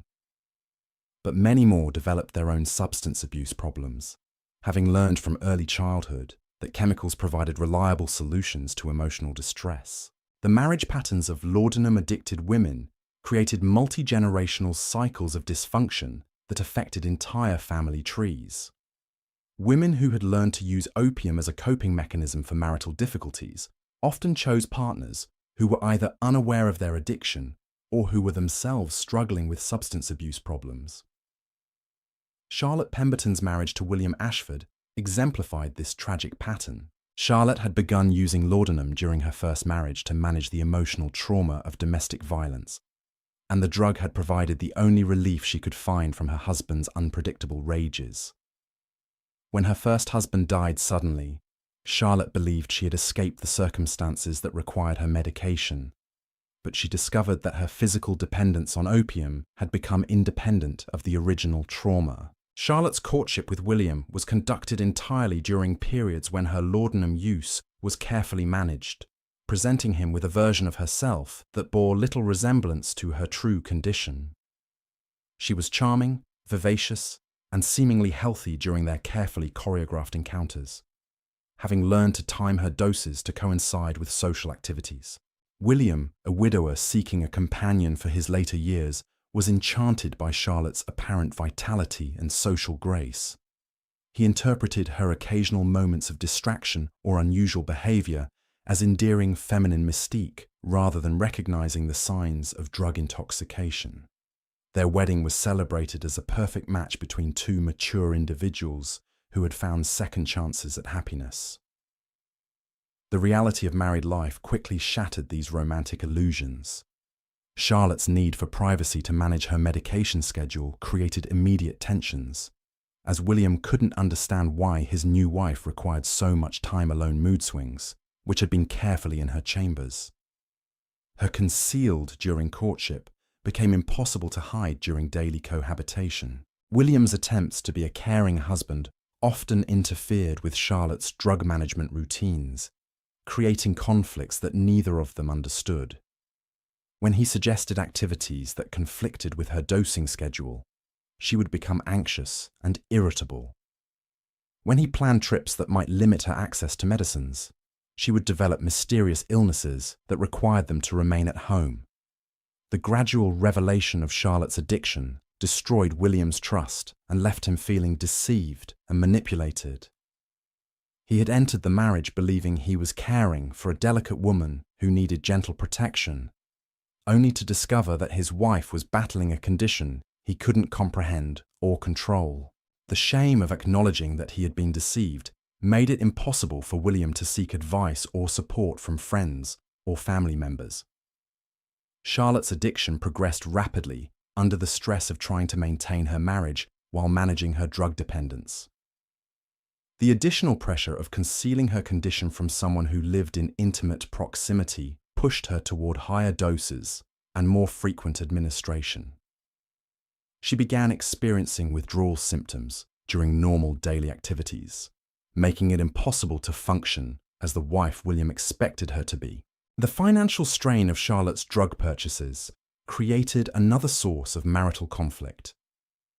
William noticed discrepancies in household accounts, but attributed them to feminine frivolity rather than understanding their true cause. When confronted about missing money, Charlotte would fabricate elaborate explanations about expensive purchases or unexpected household expenses. The sexual dimension of their marriage became particularly problematic as Charlotte's addiction progressed. The opium affected her ability to experience physical pleasure or emotional intimacy, making marital relations feel mechanical and distressing. William interpreted her lack of responsiveness as rejection, never understanding that his wife was chemically incapable of the emotional connection he desired. Charlotte's final years were marked by increasingly desperate attempts to manage both her addiction and her marriage simultaneously. She would take massive doses of laudanum before social events to appear normal and happy, then suffer severe withdrawal symptoms in private, while William remained unaware of her condition. The physical and emotional toll of this constant performance eventually proved unsustainable. When Charlotte died from an accidental overdose, William was left not only with grief, but with crushing guilt about his failure to recognize or address his wife's suffering. The discovery of hidden laudanum bottles throughout their home forced him to confront the reality that his second marriage had been built on deception and illness, rather than the mutual affection he had believed they shared. The social rituals surrounding death and mourning in Victorian society provided final opportunities for concealing the true impact of laudanum addiction. Funeral customs that emphasized the deceased's virtue and piety made it easy to transform drug-related deaths into stories of spiritual triumph over physical suffering. The elaborate funeral preparations for Lady Margaret Thornton became a masterpiece of posthumous reputation management. Margaret had died after consuming what her maid later described as enough laudanum to kill several people, but her family presented her death as the peaceful conclusion of a long struggle with nervous exhaustion. Margaret's body was displayed in her finest silk gown, her face carefully arranged to suggest serene acceptance of divine will, rather than the rictus of opium poisoning that had characterized her actual death. Cosmetics concealed the yellowed complexion and sunken features that had marked her final years, while strategic lighting minimized the physical evidence of chronic drug abuse. The funeral service emphasized Margaret's patience in bearing suffering, her devotion to charitable causes, and her exemplary fulfillment of feminine duties. The minister spoke movingly about her gentle spirit and unwavering faith, constructing a narrative of noble endurance that bore no resemblance to the desperate addiction that had actually claimed her life. Margaret's husband commissioned an elaborate memorial stone that described her as a loving wife and mother who had been called home after years of faithful service to family and community. The inscription made no reference to the medicine bottles found clutched in her hands, or to the suicide note discovered in her writing desk, expressing her despair about her inability to overcome her dependence on laudanum. The mourners who attended Margaret's funeral included dozens of women who were themselves struggling with similar addictions, but the social codes governing such gatherings prevented any acknowledgement of shared experience. They stood in silent solidarity, recognizing their own fate in Margaret's carefully sanitized death, while maintaining the public fiction that such tragedies were rare and inexplicable. The newspaper obituaries that appeared following these funerals developed their own coded language for describing laudanum-related deaths. Phrases like, "after a long illness borne with Christian fortitude," or "succumbed to nervous exhaustion," became standard euphemisms that informed readers about the true cause of death, while maintaining plausible deniability. The memorial practices surrounding these deaths served to perpetuate the very conditions that had caused them. By transforming addiction into martyrdom and overdose into peaceful transition, Victorian society avoided confronting the systematic problems that were destroying its female population. Each funeral became another opportunity to reinforce the deadly fiction that laudanum use was both normal and virtuous. The economic impact of the laudanum epidemic extended far beyond the pharmaceutical industry, creating ripple effects that influenced everything from domestic service wages to inheritance patterns. Families dealing with addicted members found themselves managing financial crises that threatened their long-term stability and social position. The Blackwood family's economic decline illustrated how laudanum addiction could destroy even substantial fortunes over time. Lady Blackwood's escalating drug consumption had required increasingly creative financing methods, beginning with small deceptions about household expenses and eventually progressing to major financial manipulations that compromised the family's entire estate. By the height of her addiction, Lady Blackwood was spending more on laudanum than the family allocated for all other household expenses combined. Her husband's business income, substantial by any reasonable measure, proved inadequate to support both their normal lifestyle and her pharmaceutical requirements. The family began borrowing against future earnings, then mortgaging properties, and finally liquidating investments to maintain the cash flow necessary for Lady Blackwood's drug purchases. The secrecy surrounding her addiction meant that these financial decisions were made without proper consultation or planning.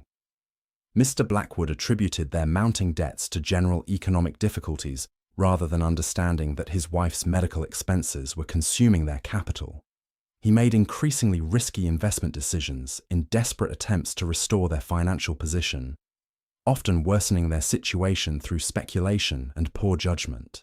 The social pressure to maintain appearances while managing financial crisis created additional stress that affected every family member.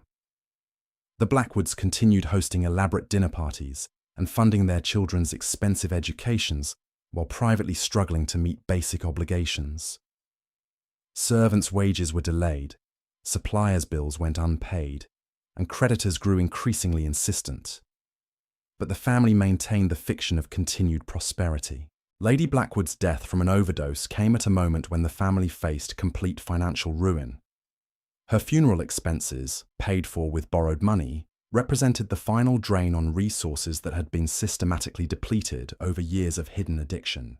Mr. Blackwood discovered after her death that they owed substantial sums to dozens of creditors, many of whom had been providing goods and services under false assumptions about the family's financial stability. The children of laudanum-addicted mothers often inherited not only their mother's debts, but also their psychological predisposition towards substance abuse. Young Edward Blackwood, who had spent his teenage years watching his family's mysterious financial decline, began drinking heavily as soon as he left home for university. His alcoholism, developed as a coping mechanism for childhood trauma, created new financial drains that perpetuated the cycle of addiction and economic instability. The marriage prospects of children from laudanum-affected families were often severely compromised by both financial constraints and social suspicions about hereditary weakness. Potential suitors and their families would investigate carefully before committing to unions with families that had experienced mysterious illnesses or unexplained financial difficulties. The insurance industry began developing crude actuarial models that identified families with histories of female nervous disorders as poor risks for life insurance policies. These calculations, based on statistical correlations rather than medical understanding, effectively penalize families dealing with laudanum addiction by making it difficult to obtain financial protection against further losses.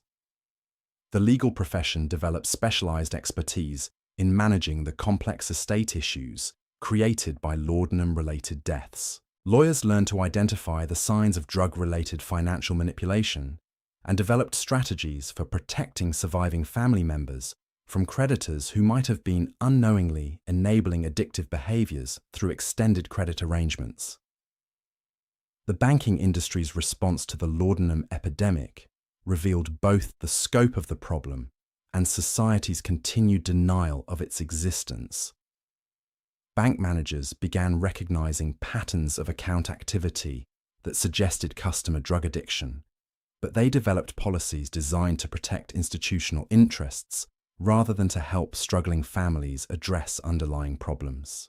Private banks serving wealthy clientele noticed increasing numbers of female customers who made frequent, small withdrawals that didn't correspond to normal household expense patterns.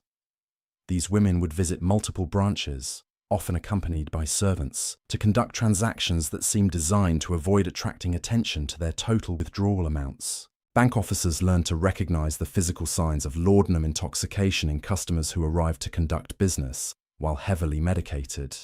They developed procedures for handling clients who seemed confused about transaction amounts, or who signed documents with measures where design obviously impaired judgment. But these protective to limit institutional liability, rather than to provide assistance to customers who were clearly struggling with serious problems. The correspondence between banks and their laudanum-addicted customers revealed the elaborate deceptions required to maintain addiction while preserving social respectability.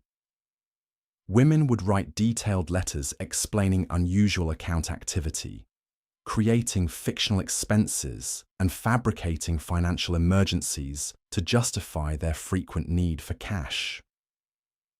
Mrs. Penelope Ashworth's letters to her private banker provided a masterclass in the creative accounting required to fund laudanum addiction without arousing suspicion. She described non-existent home repairs, fictional medical expenses for imaginary relatives, and elaborate charity commitments that supposedly required regular cash donations. Her banker, recognizing the implausibility of her explanations, but reluctant to challenge a valued customer, simply processed her requests while maintaining careful records that documented the progression of her financial deception. The banking industry's files contained hundreds of similar cases, representing a hidden archive of the laudanum epidemic's financial impact. These records, preserved in institutional vaults long after the customers had died, provided statistical evidence of addiction's prevalence among upper-class Victorian women. But the information remained buried in confidential business files, never contributing to public understanding of the crisis. The international banking networks that served wealthy Victorian families created opportunities for particularly sophisticated financial manipulations designed to conceal drug-related expenses. Women could transfer funds between accounts in different countries, ostensibly for travel or investment purposes, while actually financing laudanum purchases that would be difficult to trace through normal channels. Lady Catherine Morrison developed an elaborate system of international transfers that allowed her to purchase opium through foreign suppliers without creating obvious connections to her domestic financial activities. She would transfer substantial sums to European banks, claiming to be investing in continental business opportunities, then use these funds to purchase drugs through networks of international dealers who specialized in serving wealthy English customers. The complexity of these international arrangements provided perfect cover for addiction-related expenses, while creating financial webs that became increasingly difficult to unravel. When Lady Catherine died from an overdose, her executors discovered that she had established accounts in 7 different countries, many of which contained evidence of drug purchases that had been ongoing for years. The foreign exchange aspects of international drug purchases created additional opportunities for financial manipulation that further concealed the true cost of laudanum addiction. Women could claim currency losses to explain missing funds, or could exaggerate the expenses associated with international travel to cover the cost of drugs purchased abroad. The development of international telegraph networks during the Victorian era made it possible to coordinate these complex financial arrangements across vast distances, but the same technology also created new opportunities for discovery when family members or legal authorities began investigating suspicious account activities. The telegraph companies that process messages related to drug purchases became unwitting participants in the laudanum trade, handling coded communications between addicted customers and their suppliers across national boundaries. The standardized forms used for international telegrams preserved evidence of these transactions in company archives, creating another hidden record of the epidemic's scope and international character. The maritime industry played a crucial role in supplying the international opium trade that fed Victorian laudanum addiction. Ship captains and crew members developed sophisticated smuggling networks that transported drugs alongside legitimate cargo, often with the knowledge and cooperation of customs officials who had been bribed or who simply didn't understand the medical significance of the substances they were allowing to pass through their ports. Captain Andrew Fairfax commanded merchant vessels that travelled regularly between London and various ports in the eastern Mediterranean, where high-quality opium was readily available from Turkish and Syrian suppliers. His ships carried official cargoes of spices, silk, and other luxury goods, but their most profitable cargo consisted of carefully concealed packages of raw opium destined for pharmaceutical manufacturers and private customers throughout England. Captain Fairfax developed relationships with apothecaries and private physicians who would place orders for specific quantities of opium, often requesting particular varieties that were prized for their purity and potency. These medical professionals understood that their wealthy female patients required stronger preparations than were generally available through normal commercial channels, and they were willing to pay premium prices for superior products. The smuggling operations required careful coordination between ship crews, dock workers, and distribution networks that could deliver products to customers without attracting official attention. Captain Fairfax employed a network of servants, delivery men, and shop assistants who could transport drugs from ships to customers while maintaining the appearance of conducting legitimate business. The financial profits from opium smuggling were enormous, often exceeding the returns from legal cargo by substantial margins.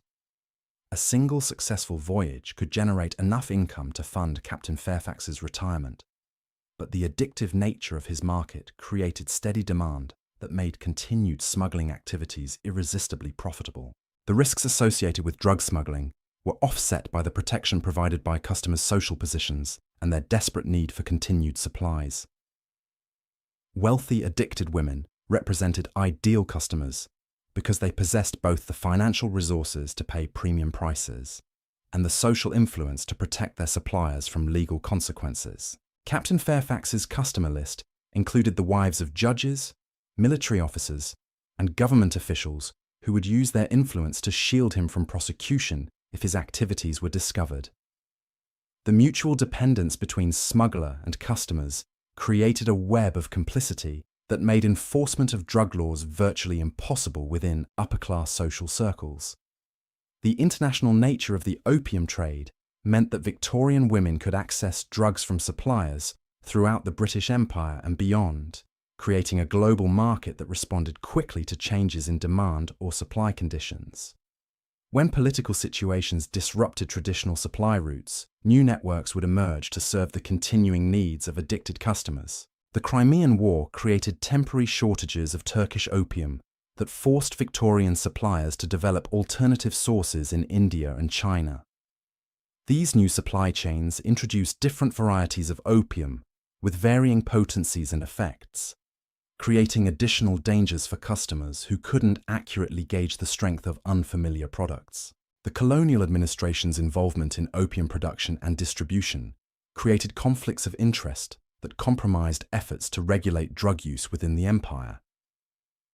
British officials who profited from opium cultivation in India were reluctant to support policies that might reduce demand for their products, even when they recognized the social damage caused by widespread addiction.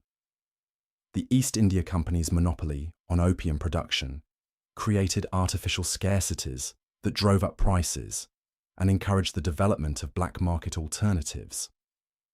These unofficial supply networks often provided adulterated or contaminated products that posed additional health risks to consumers who were already vulnerable to overdose and other complications.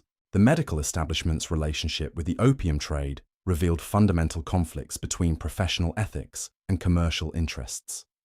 Many physicians who publicly condemned opium addiction privately invested in companies that manufactured laudanum and other opiate preparations, creating financial incentives for continued overprescribing. Dr. William Hartwell maintained a respectable medical practice that specialized in treating nervous disorders among wealthy women, but his private investments included substantial holdings in 3 different pharmaceutical companies that manufactured the very products he prescribed to his patients. His treatment recommendations consistently favored expensive proprietary medicines over cheaper generic alternatives, generating profits for companies in which he held financial interests. The medical journals of the era published articles about the dangers of opium addiction while simultaneously running advertisements for laudanum preparations that promised miraculous cures for the same conditions the articles described as symptoms of drug dependence. This contradiction reflected the medical profession's inability to reconcile its therapeutic responsibilities with its commercial relationships. The medical conferences and professional societies that should have addressed the laudanum epidemic instead focused on technical discussions about dosage calculations and preparation methods that effectively promoted more sophisticated drug use rather than encouraging abstinence or seeking alternative treatments. The pharmaceutical industry. The pharmaceutical conferences of the Victorian era became showcases for increasingly potent opium preparations, with manufacturers competing to develop products that would capture larger shares of the lucrative female market. These gatherings, ostensibly dedicated to advancing medical science, functioned more like trade shows, where drug companies displayed their latest formulations to physicians who would ultimately prescribe them to unsuspecting patients. Dr. Heinrich Müller, representing the prestigious German pharmaceutical house of Bayer, presented his company's revolutionary new laudanum concentrate at the 1869 International Medical Congress in Vienna. Müller's presentation emphasized the product's superior purity and consistent potency, qualities that he claimed would provide more reliable therapeutic effects for physicians treating delicate feminine conditions. What Dr. Müller didn't mention was that Bayer's new concentrate was nearly 3 times stronger than traditional laudanum preparations, making accidental overdoses far more likely for patients who had developed tolerance to weaker formulations.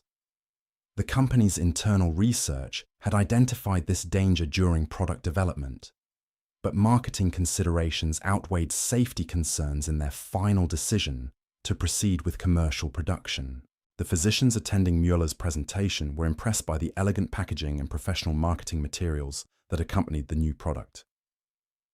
Bayer had invested heavily in creating an image of scientific sophistication that appealed to medical professionals who wanted to offer their patients the latest advances in pharmaceutical technology.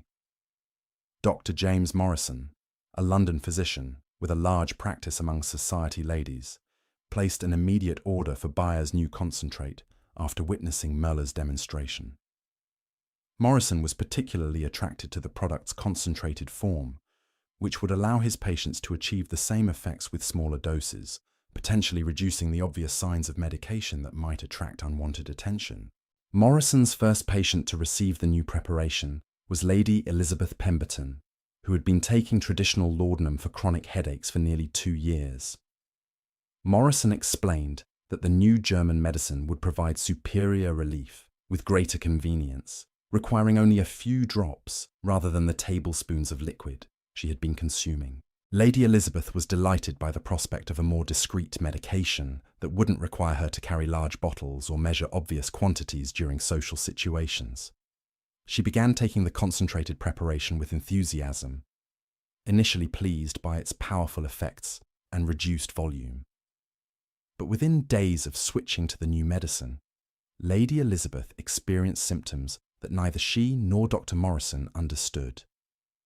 The concentrated preparation was so much stronger than her previous medication that her usual dosing schedule now provided massive overdoses, while attempts to reduce the amount triggered severe withdrawal symptoms that seemed to indicate inadequate treatment.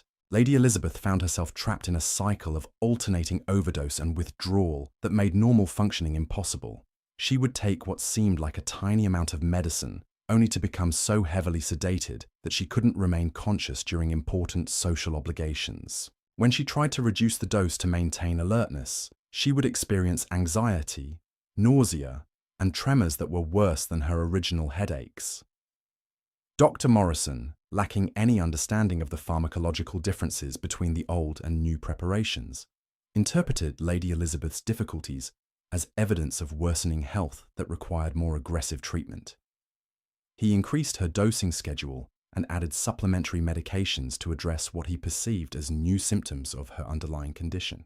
The combination of concentrated laudanum with additional opiate preparations created a pharmaceutical cocktail that would have challenged the tolerance of experienced drug users.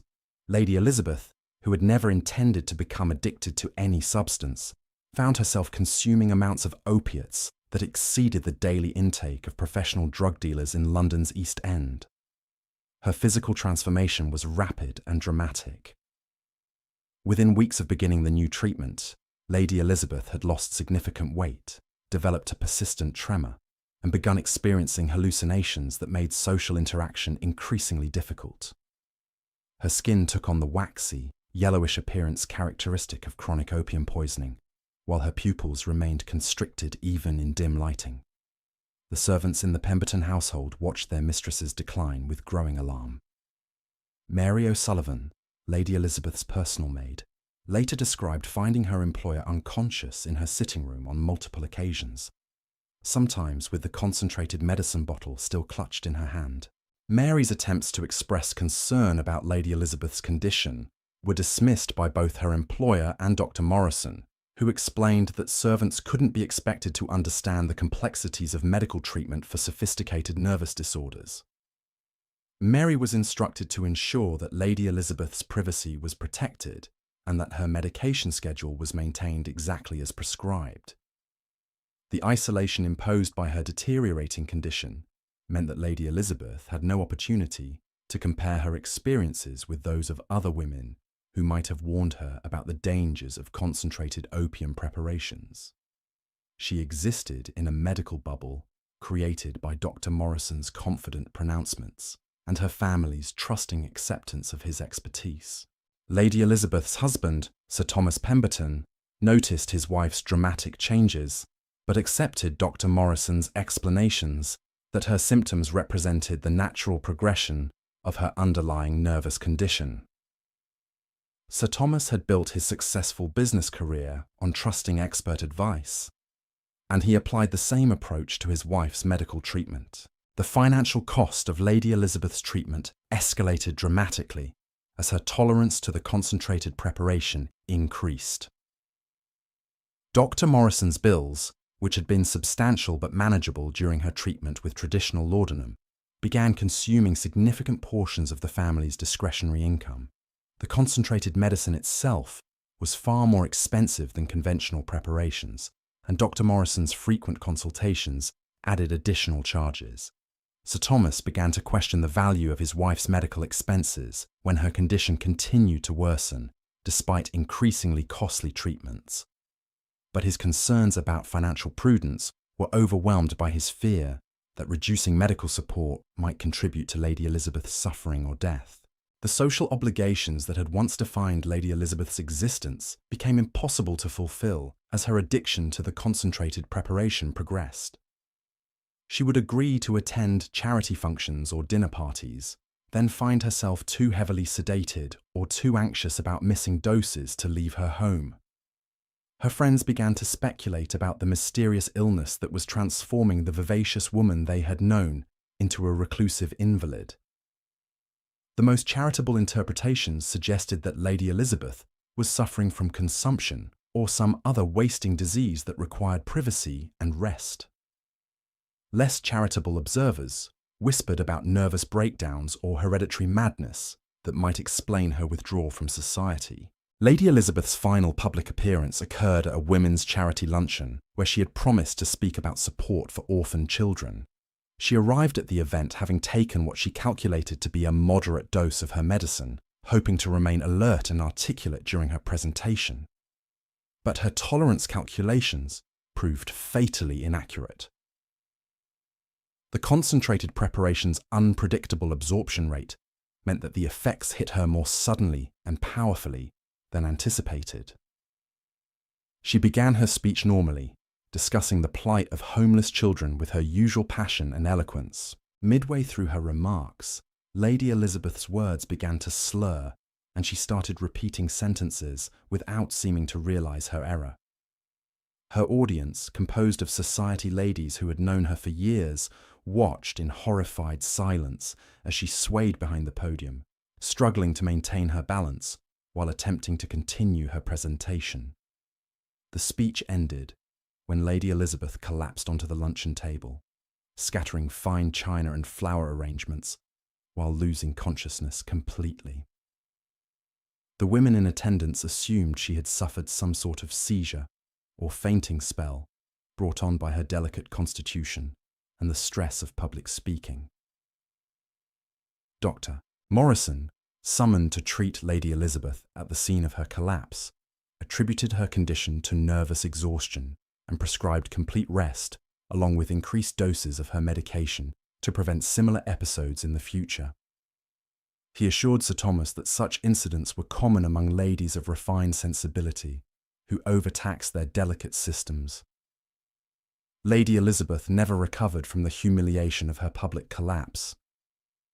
The incident confirmed her worst fears about her inability to control her medication effects, while the sympathetic concern expressed by her friends made her feel like a fraud who was deceiving people about her true condition. She began taking larger doses of the concentrated preparation to achieve the sense of peace and detachment that had initially attracted her to laudanum use.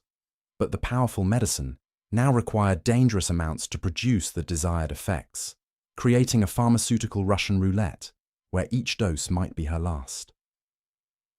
Lady Elizabeth's death occurred on a quiet Tuesday afternoon as she sat in her favourite garden chair, reading a novel she had enjoyed before her addiction began.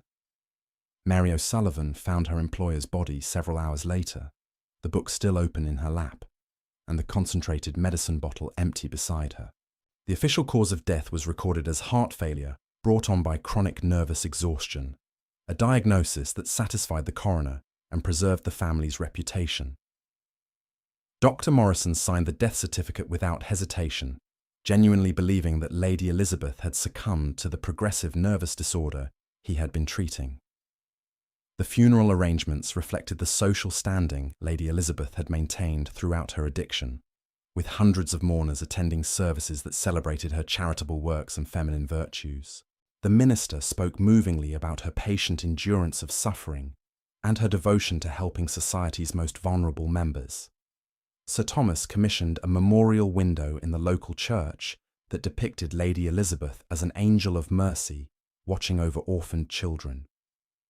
The image became a lasting symbol of Victorian feminine ideal, commemorating a woman whose actual death had resulted from pharmaceutical industry's reckless pursuit of profit and the medical profession's dangerous ignorance about addiction.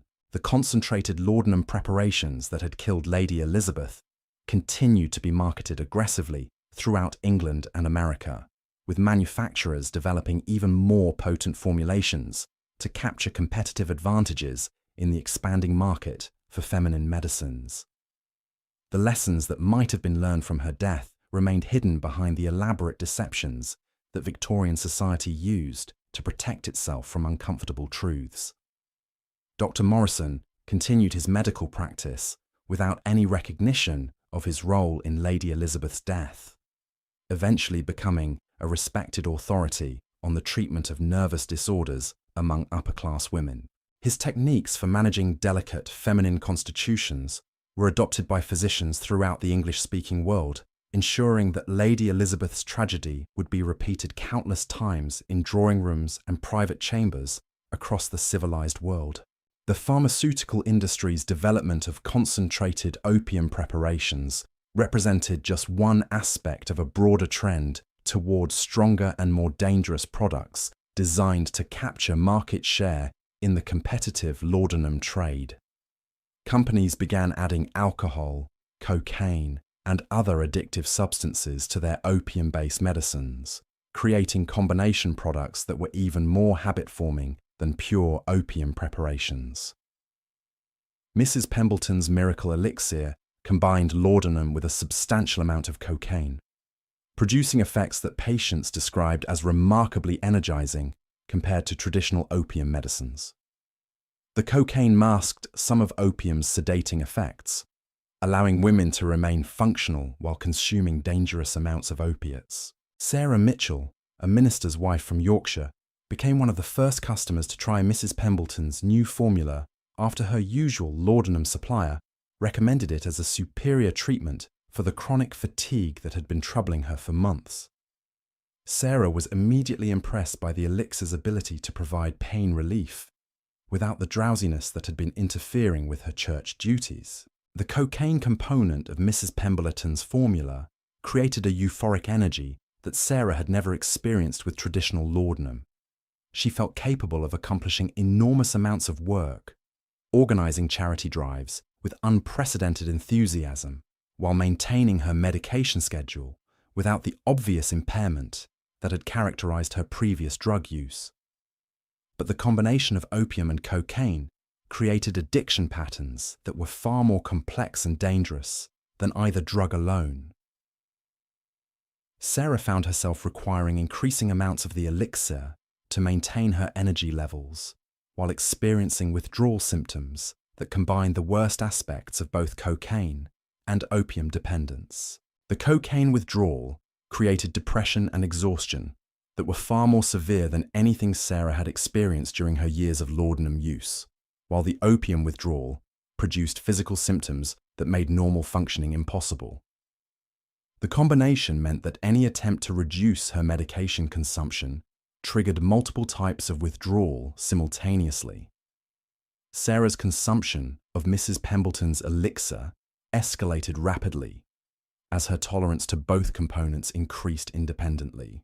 She progressed from taking the recommended dose twice daily to consuming entire bottles at single sittings, driven by craving patterns that were more intense and unpredictable than traditional opium addiction. The financial cost of maintaining Sarah's addiction to the combination preparation quickly exceeded her household's ability to support it through normal channels. Mrs. Pemberton's formula was significantly more expensive than traditional laudanum, and Sarah's escalating consumption created budget crises that forced her to seek alternative funding sources. Sarah began embezzling money from church collections initially taking small amounts that she intended to replace before anyone noticed their absence. But her addiction progressed faster than her ability to conceal the theft, and the missing funds eventually attracted the attention of church auditors who discovered systematic financial manipulations spanning several months. The scandal of a minister's wife stealing from church funds created a crisis that extended far beyond Sarah's personal addiction.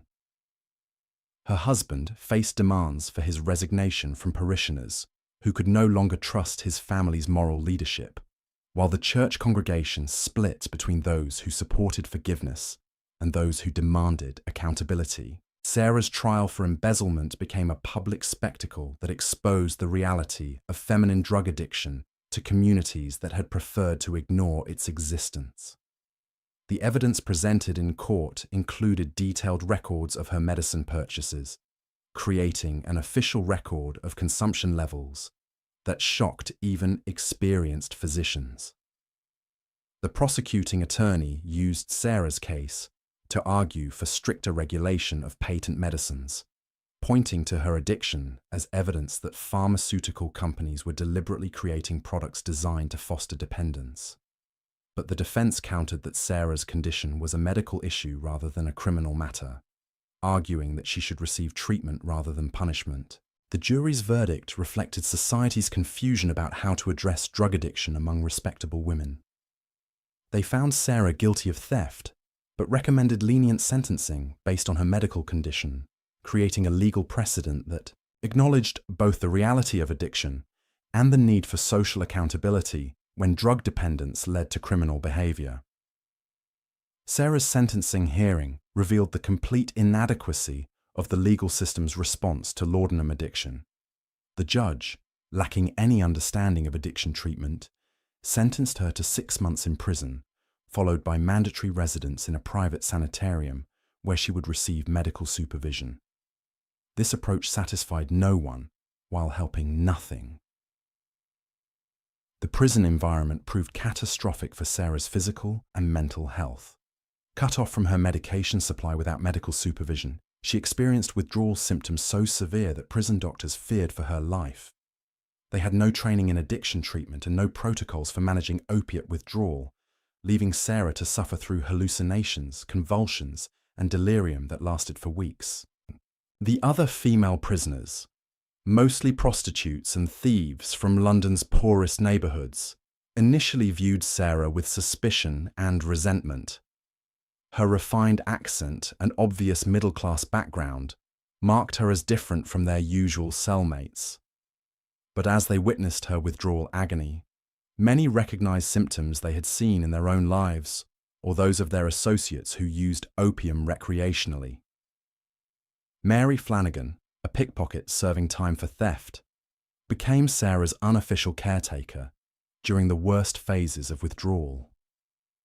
Mary had grown up in London's East End, where opium use was common and openly acknowledged, giving her practical knowledge about managing withdrawal symptoms that prison officials lacked. Mary would sit beside Sarah during her worst moments, holding her hands steady when tremors made eating impossible, and talking her through panic attacks that left her gasping for breath. The bond formed between these two women from vastly different social backgrounds illustrated how laudanum addiction transcended class distinctions in its basic human impact. Sarah's experience in prison forced her to confront the reality of her addiction without the elaborate social mechanisms that had enabled her denial. Stripped of her respectable identity and comfortable surroundings, she could no longer pretend that her drug use was simply medical treatment for legitimate health conditions. The sanitarium where Sarah was transferred after completing her prison sentence represented the era's most advanced approach to treating female addiction, but even these specialized facilities operated with limited understanding of effective treatment methods. The Willowbrook Institute for Nervous Disorders promised revolutionary treatments based on European methods, but their actual techniques differed little from the rest cures that had failed countless other women. Dr. Augustus Blackwell, Willowbrook's medical director, believed that feminine addiction resulted from moral weakness combined with physical delicacy that made women particularly susceptible to the corrupting influence of powerful medicines.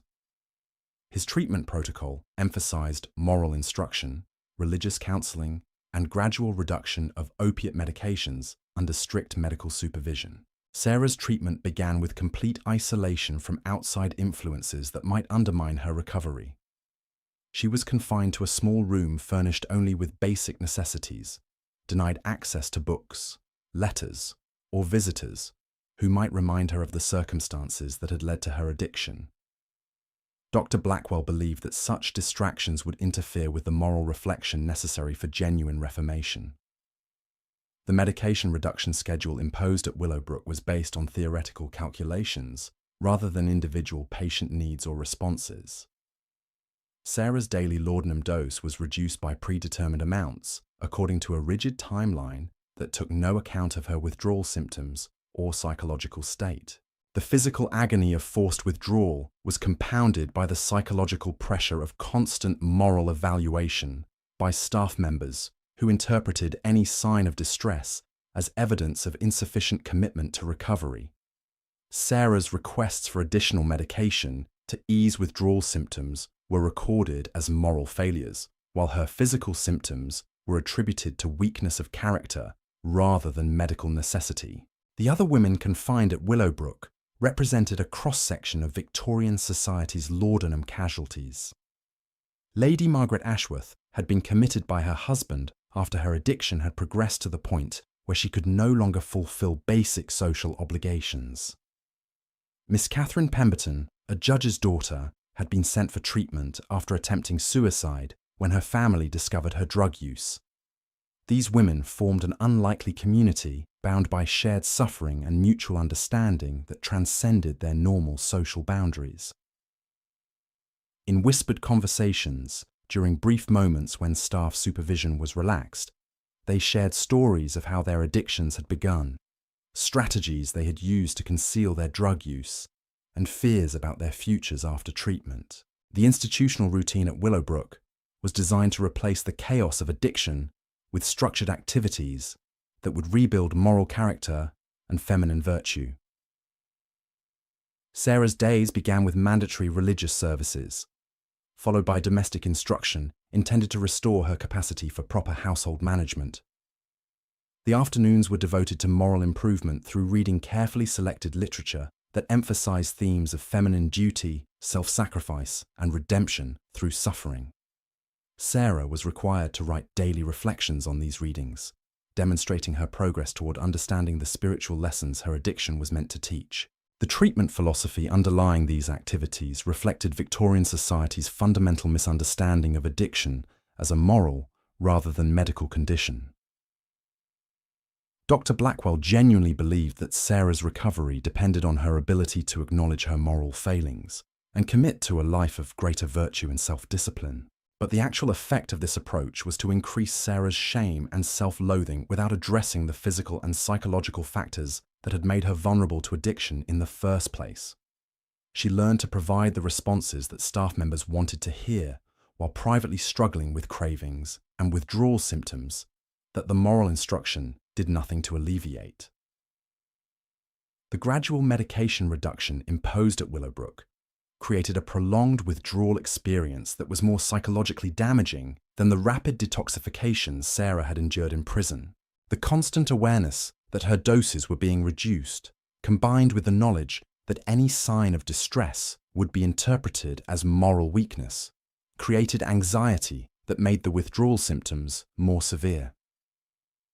Sarah's physical health deteriorated significantly during her months at Willowbrook, despite the institution's claims about the healing benefits of their treatment methods. The stress of forced withdrawal, combined with the inadequate nutrition provided by the institutional diet, left her weak and susceptible to infections that further complicated her recovery. The social isolation imposed as part of Sarah's treatment proved particularly devastating for someone whose addiction had already destroyed her family relationships and community standing. Cut off from any supportive human contact, she began to question whether recovery was possible or even desirable, given the life of shame and rejection that awaited her upon release.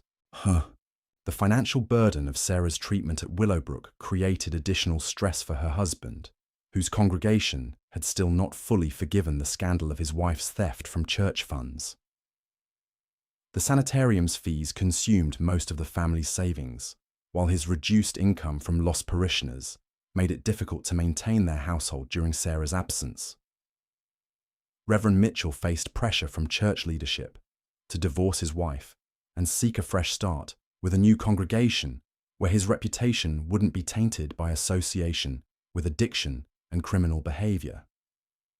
But his religious convictions about the sanctity of marriage conflicted with practical considerations about his ability to continue his ministry while supporting a wife whose condition had brought disgrace upon his calling. The children of the Mitchell family suffered perhaps the most severe consequences of their mother's addiction and imprisonment. They faced social ostracism from classmates whose parents considered them contaminated by association with criminal behavior, while struggling to understand why their mother had disappeared from their lives so suddenly and completely. Young Thomas Mitchell, only 12 years old when his mother was imprisoned, developed behavioral problems that reflected his confusion and anger about the family's situation. His academic performance declined dramatically, and he began fighting with other students who made references to his mother's crime.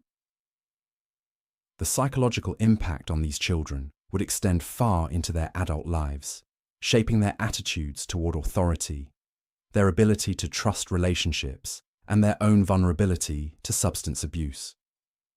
The shame and secrecy surrounding their mother's condition taught them to hide their own emotional struggles rather than seeking help when they needed support. Sarah's eventual release from Willowbrook after 18 months of treatment represented a hollow victory for the institutional approach to addiction recovery. While she had successfully completed the medication reduction program and could demonstrate her ability to function without laudanum, the underlying issues that had made her vulnerable to addiction remained unaddressed. The woman who returned to her family bore little resemblance to the energetic minister's wife who had once organized charity drives and led women's prayer groups. Sarah had lost significant weight during her treatment.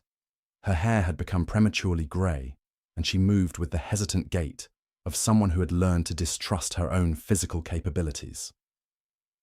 The community's reception of Sarah's return reflected the mixed attitudes Victorian society held toward reformed addicts. While some parishioners expressed Christian forgiveness and welcomed her back into the congregation, others remained suspicious about whether her recovery was genuine and whether she could be trusted with responsibility or respect.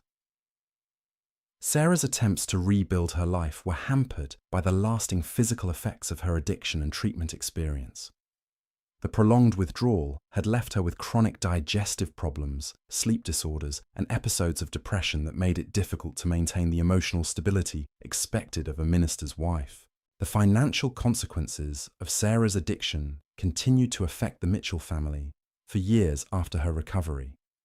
The legal fees, treatment costs, and restitution payments had consumed their savings and forced them to accept a smaller, less prestigious congregation, where Reverend Mitchell's damaged reputation was less well known. But perhaps the most lasting impact of Sarah's experience was her newfound understanding of addiction as a medical rather than moral condition. Having witnessed the suffering of other women at Willowbrook and experienced the inadequacy of moralistic treatment approaches, she began to advocate privately for better understanding of drug dependence among the women in her new community. Sarah's recovery, while incomplete and fragile, represented one of the rare success stories in Victorian addiction treatment. Most women who developed serious laudanum dependence either died from overdoses or spent their remaining years cycling between periods of sobriety and relapse, never finding effective support for long-term recovery. The pharmaceutical industry's response to growing awareness of addiction problems was to develop new marketing strategies that emphasized the safety and non-addictive nature of their products, rather than actually reformulating medicines to reduce their addictive potential. Companies began using testimonials from supposedly recovered patients to demonstrate that their products could be used safely when taken as directed. Mrs. Hartwell's feminine restorative was marketed as a breakthrough preparation that provided all the therapeutic benefits of traditional laudanum without the risk of dependence. The advertising campaign featured letters from grateful customers who claimed to have used the product successfully for years without developing tolerance or craving. What the advertisements didn't reveal was that Mrs. Hartwell's formula contained the same amount of opium as traditional laudanum preparations, combined with additional ingredients that were intended to mask the taste and smell that might alert users to the presence of narcotic substances. The product was no safer than conventional medicines, but its deceptive marketing convinced many women that they were choosing a healthier alternative. Caroline Whitmore began using Mrs. Hartwell's preparation after reading testimonials that promised effective treatment for nervous exhaustion without the drowsiness and confusion she had experienced with previous medications. Caroline was particularly attracted to the product's claim that it would allow her to maintain her active social schedule while receiving medical treatment. The initial effects of Mrs. Hartwell's formula seemed to confirm the advertising claims. Caroline felt energetic and capable while taking the medicine, and she didn't experience the obvious sedation that had characterized her previous laudanum use.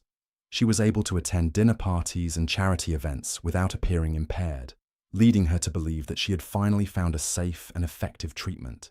But within weeks of beginning the new preparation, Caroline noticed that she was taking the medicine more frequently than the label recommended. The effects seemed to wear off more quickly than expected, and she found herself reaching for additional doses to maintain the sense of well-being that had initially impressed her. Caroline's tolerance to Mrs. Hartwell's formula developed rapidly, requiring her to consume increasing amounts to achieve the same therapeutic effects. But because the medicine didn't produce obvious signs of intoxication, she was able to maintain the illusion that her use remained within normal medical bounds. The deceptive nature of Mrs. Hartwell's marketing created particularly dangerous situations for women like Caroline, who believed they were using safe alternatives to traditional laudanum. They would consume dangerous amounts of opium while remaining convinced that they were avoiding the addiction risks associated with older preparations. Caroline's consumption of Mrs. Hartwell's formula eventually exceeded that of many women who were using conventional laudanum preparations, but her continued ability to function socially prevented her from recognizing the severity of her dependence. She attributed her need for frequent doses to the particularly severe nature of her nervous condition, rather than understanding that she had developed tolerance to the opium in her medicine. The financial cost of maintaining Caroline's addiction to Mrs. Hartwell's preparation was substantial, as the product was priced as a premium medicine that commanded higher prices than generic laudanum preparations. But Caroline justified the expense by believing that she was investing in her health rather than feeding an addiction. Caroline's family noticed changes in her behavior and personality that they attributed to improvement in her underlying nervous condition. The energy and optimism she displayed while taking Mrs. Hartwell's formula seemed to indicate that she was finally receiving effective medical treatment, leading them to support her continued use of the expensive preparation. The tragic irony of Caroline's situation was that her family's well-intentioned support for what they believed was successful medical treatment actually enabled her progression toward a more severe addiction than she might have developed with conventional laudanum. The deceptive marketing of Mrs. Hartwell's formula had created a perfect storm of medical misinformation, family enablement, and pharmaceutical manipulation. The stories of Caroline Whitmore and countless others like her represent more than individual tragedies. They reveal a systematic failure that claimed an entire generation of Victorian women, hidden behind parlour doors and buried beneath layers of social respectability. These weren't isolated cases of moral weakness or feminine frailty. They were victims of an industry that prioritized profit over human life, a medical establishment that confused ignorance with expertise, and a society that chose comfortable lies over uncomfortable truths. The laudanum epidemic stands as a stark reminder that progress without compassion leads only to elegant destruction, and that the most dangerous poisons often come wrapped in the most beautiful packages.